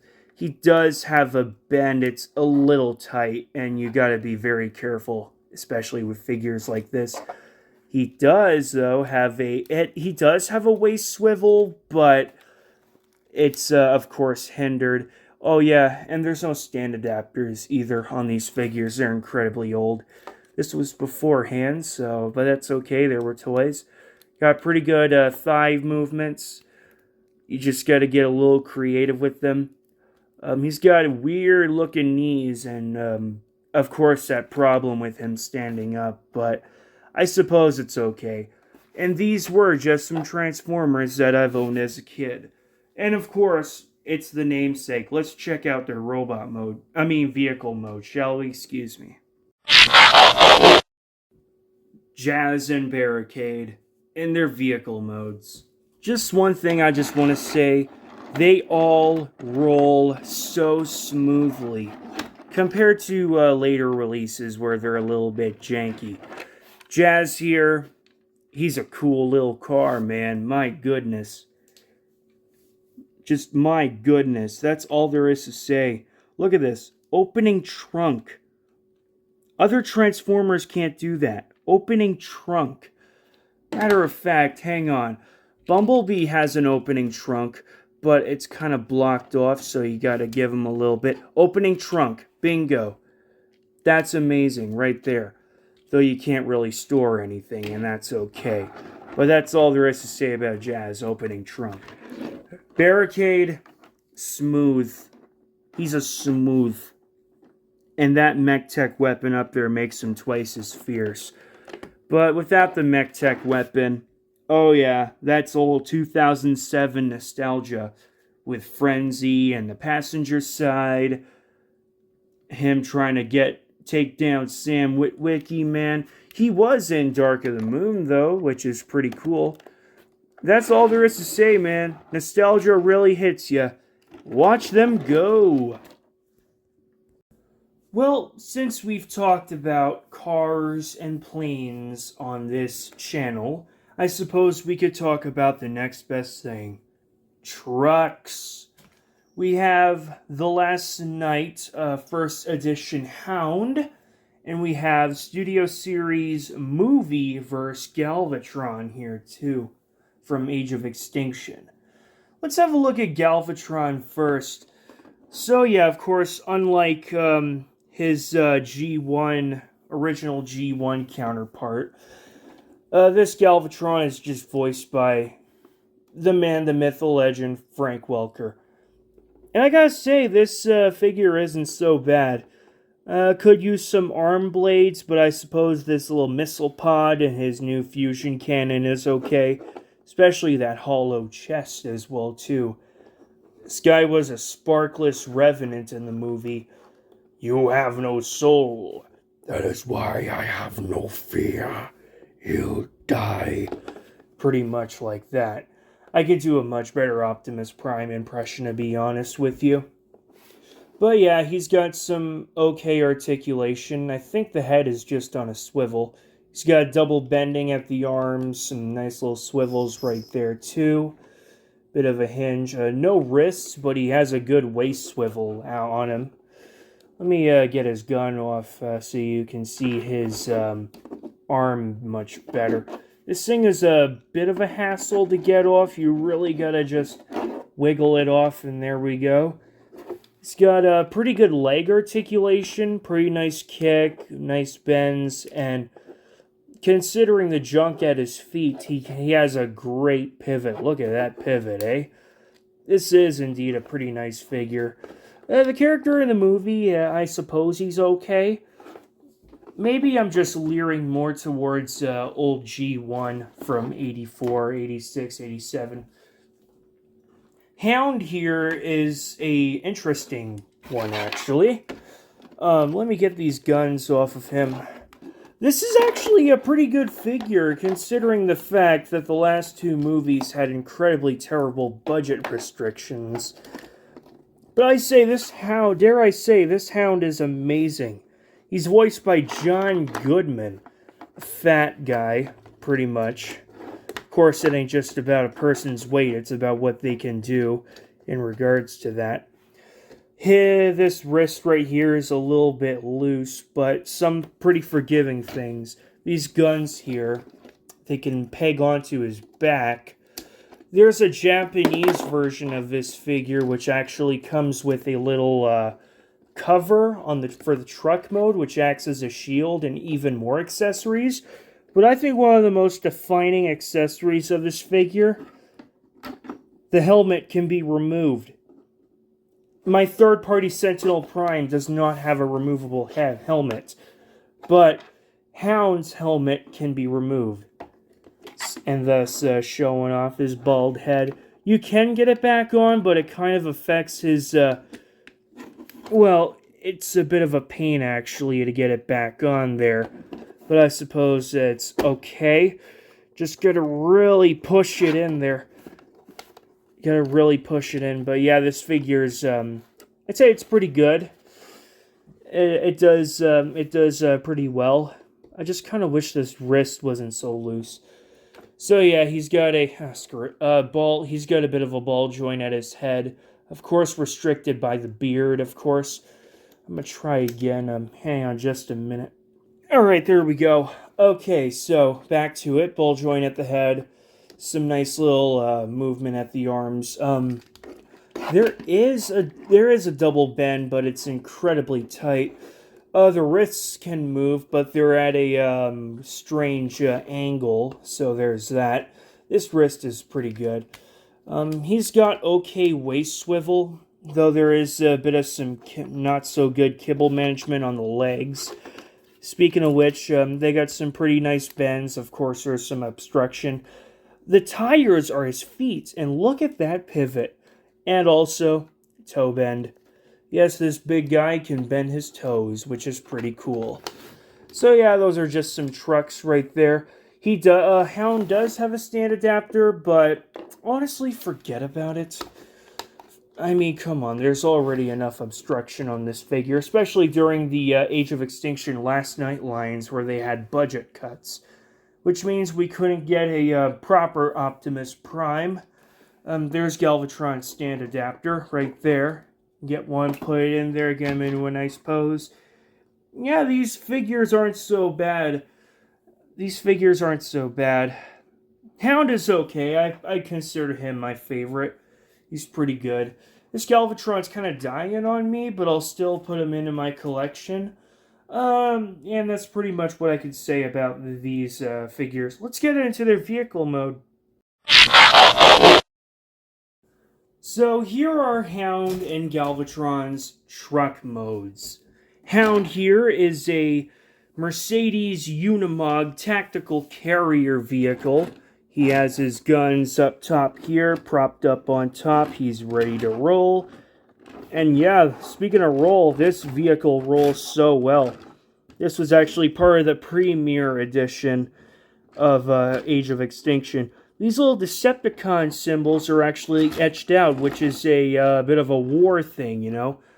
Have something crossed out for each of your mercenaries that you hurt in the war, pretty much. I'd say this is a pretty good truck mode. I'm not even sure if this is a truck. I'm still going to classify it. And Galvatron here is a Freightliner Argosy. So in a way, he's a bit of a competitor to Optimus Prime's Freightliner truck as well, too. It's a pretty good truck. Sure, there's a bit of kibble on his feet, and he's got pretty good weapon storage here, too. The gun actually goes under there, and actually behind this section, his missiles are under there, too.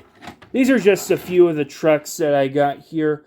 Don't you worry, we're getting pretty close to the end. We just got some Decepticons to cover. But until then, watch them roll out. This next character needs no introduction. Actually, no category whatsoever. This is Soundwave, everyone's favorite cassette bot right here. And I have his core class figure right here too. I like to use him as a bit of a little deformation, shrink drone kind of thing. But these two are pretty much different. But we'll get into the big guy in a second here. Just want to show off this cute little core class wave I got. I thought this was something cute to get, you know, because whenever he transforms, he kind of mass shifts in a way. He does have some bit of paint scratching, but that's okay. He does come with laser beak, but unfortunately at a size like this it cannot transform, which I suppose is okay if my camera can focus. Thank you. He's got all of his articulation involves ball joints. Ball joints, except for the knees, which are on hinges and swivels at the thigh. But yeah, it's pretty simple. Also, very easy to transform as well. I've had this guy in my collection.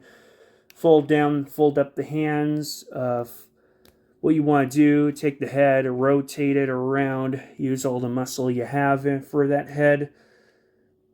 And what happens next, you want to collapse the arms in, let them peg in onto those tabs right there, onto those tabs right there. Flip up the feet, bend them in just like that.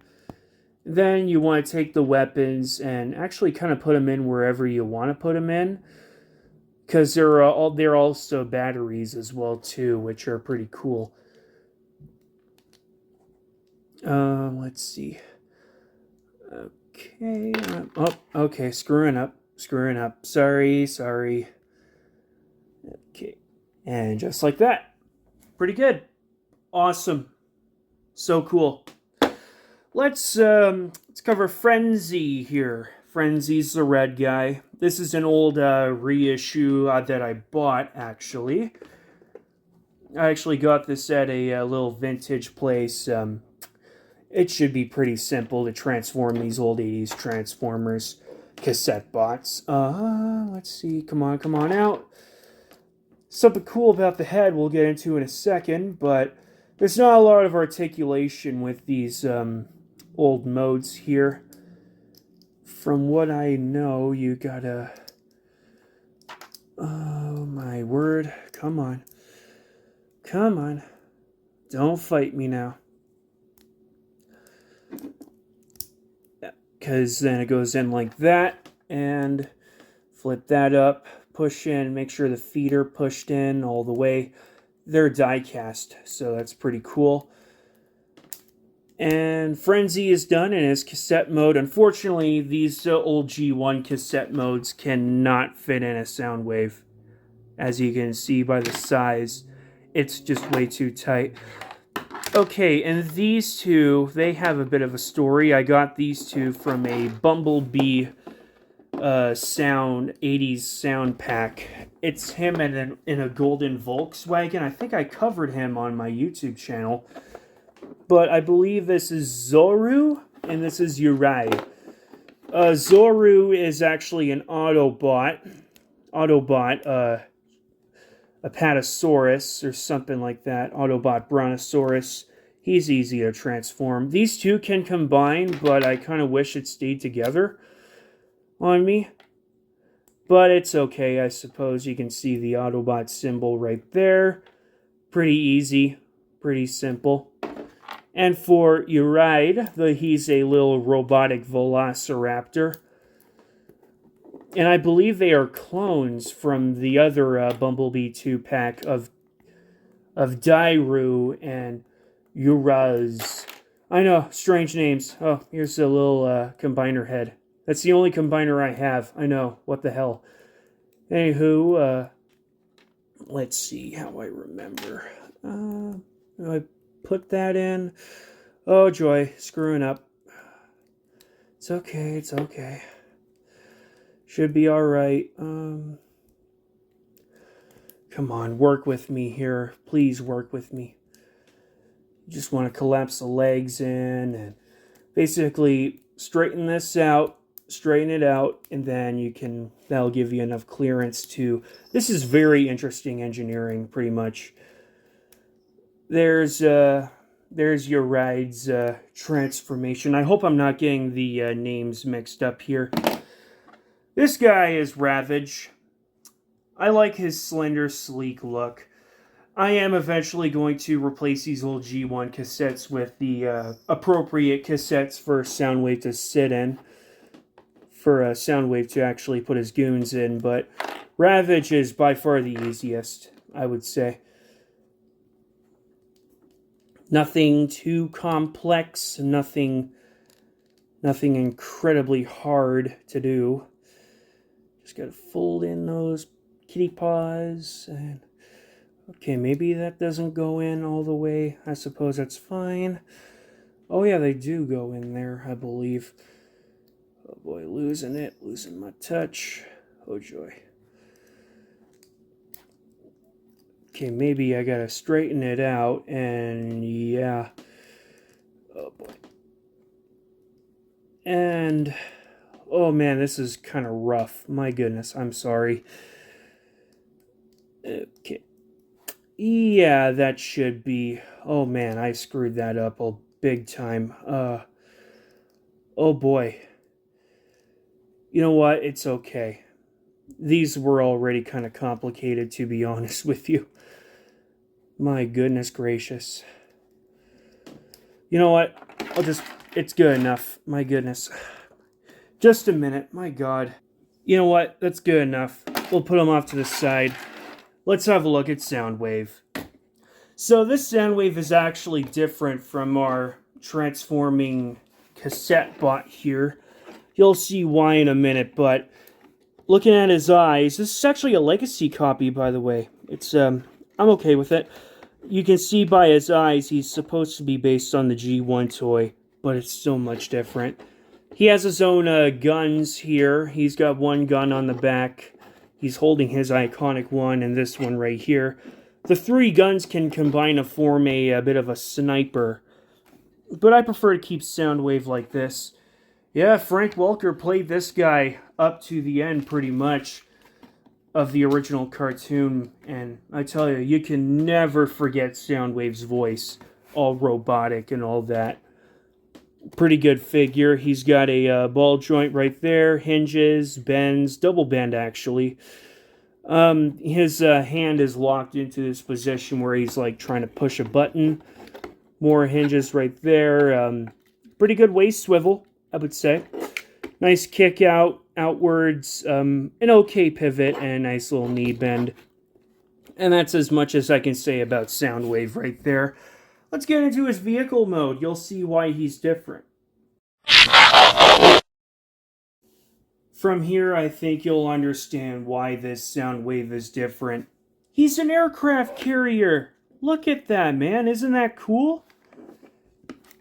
This was actually his cockpit. This was supposed to be his rear end, and it's now a cockpit. And there's a little stand adapter right there, too, which is, I'd say it's pretty phenomenal. Oh, and I think there's another stand adapter on the bottom, too. You know what? This Soundwave is incredibly creative. Yes, I know the aircraft carrier mode is a little bit weird, but trust me, I think it's pretty darn sweet. What I like to think about this giant bracket is, let's say cassette bots like, let's take Frenzy here. He could probably, instead of, just being deposited out of there, can actually, kind of fly up and just run off like Star Fox 64, pretty much. But yeah, there's not really much to say about the aircraft carrier except, watch it go! And last, but certainly, positively, not least, Studio Series Megatron from Revenge of the Fallen. This is our final robot we're going to be looking at for today's video. And like I said in my previous review, look at that giant claw gun arm thingy. Yeah, a lot of people don't really like this mold of Megatron, to be fair with you. And I suppose, you know what, that's your opinion. I think he looks pretty intimidating either way. He's got nice articulation. It's a bit complex around the legs, and it's also pretty fragile as these knees, as some things around the leg area can pop right off pretty easily. But I still think it's a great figure, an accurate representation of Megs, a little bit. There are upgrade kits, but you know what? It's what Hasbro gave us, pretty much. And you should be grateful about what Hasbro gives you, even if it turns out to be a really big shelf warmer. I want to consider Megs here to be a shelf warmer. I think he's pretty good. Nice head sculpt, too. He's got some okay movement. ball joint, hinges. He's got a bit of a hinge right there, elbow articulation, movements. No waist, but he does have a nice little spread right there. Some weird legs going on right here. They're kind of like reverse with a foot right there too, and the foot can pivot. Well, I'd say a little bit. Yeah, his articulation is a little bit limited, but you got to work with what you got to work with. He does have a stand adapter right there. Right there. Pretty appropriate, I would say. But anywho, let's get this weak, puny waste of metal junkyard scrap. See, look at that. His thing popped off right there. And if you don't get that, it's a joke. It's a little phrase that Optimus Prime called him in Revenge of the Fallen. Yeah, let's get him into the tank mode. Finish off this video. And here is Megatron in his tank mode that is still hard to transform with the rest of my Transformers. You may have noticed there are some new ones. We got some Stunticons. There's the Fallen in the background. Do not worry, they're going to get their own video, but yes, I got to clean up my table a little bit, but that is pretty much all the Transformers that I have so far, and I continue to add up onto my armada, if you will. Vehicle modes, cars, animals, planes, trains, and automobiles. It doesn't matter. They'll take any form they wish, any way or anywho. And that's going to be some new content you're going to see on my YouTube channel. Listen, I want to thank you all for 500 subscribers and plenty more. Can we get to 1,000? Can we get a little bit higher? So much higher. And as much of a transformation sequence every last one of these Transformers has been, that is the end of our video. Like, comment, and subscribe. I'm Birdtendo. Keep it unreal. And Dad, I miss you every day. Oh wait, there he is, right there.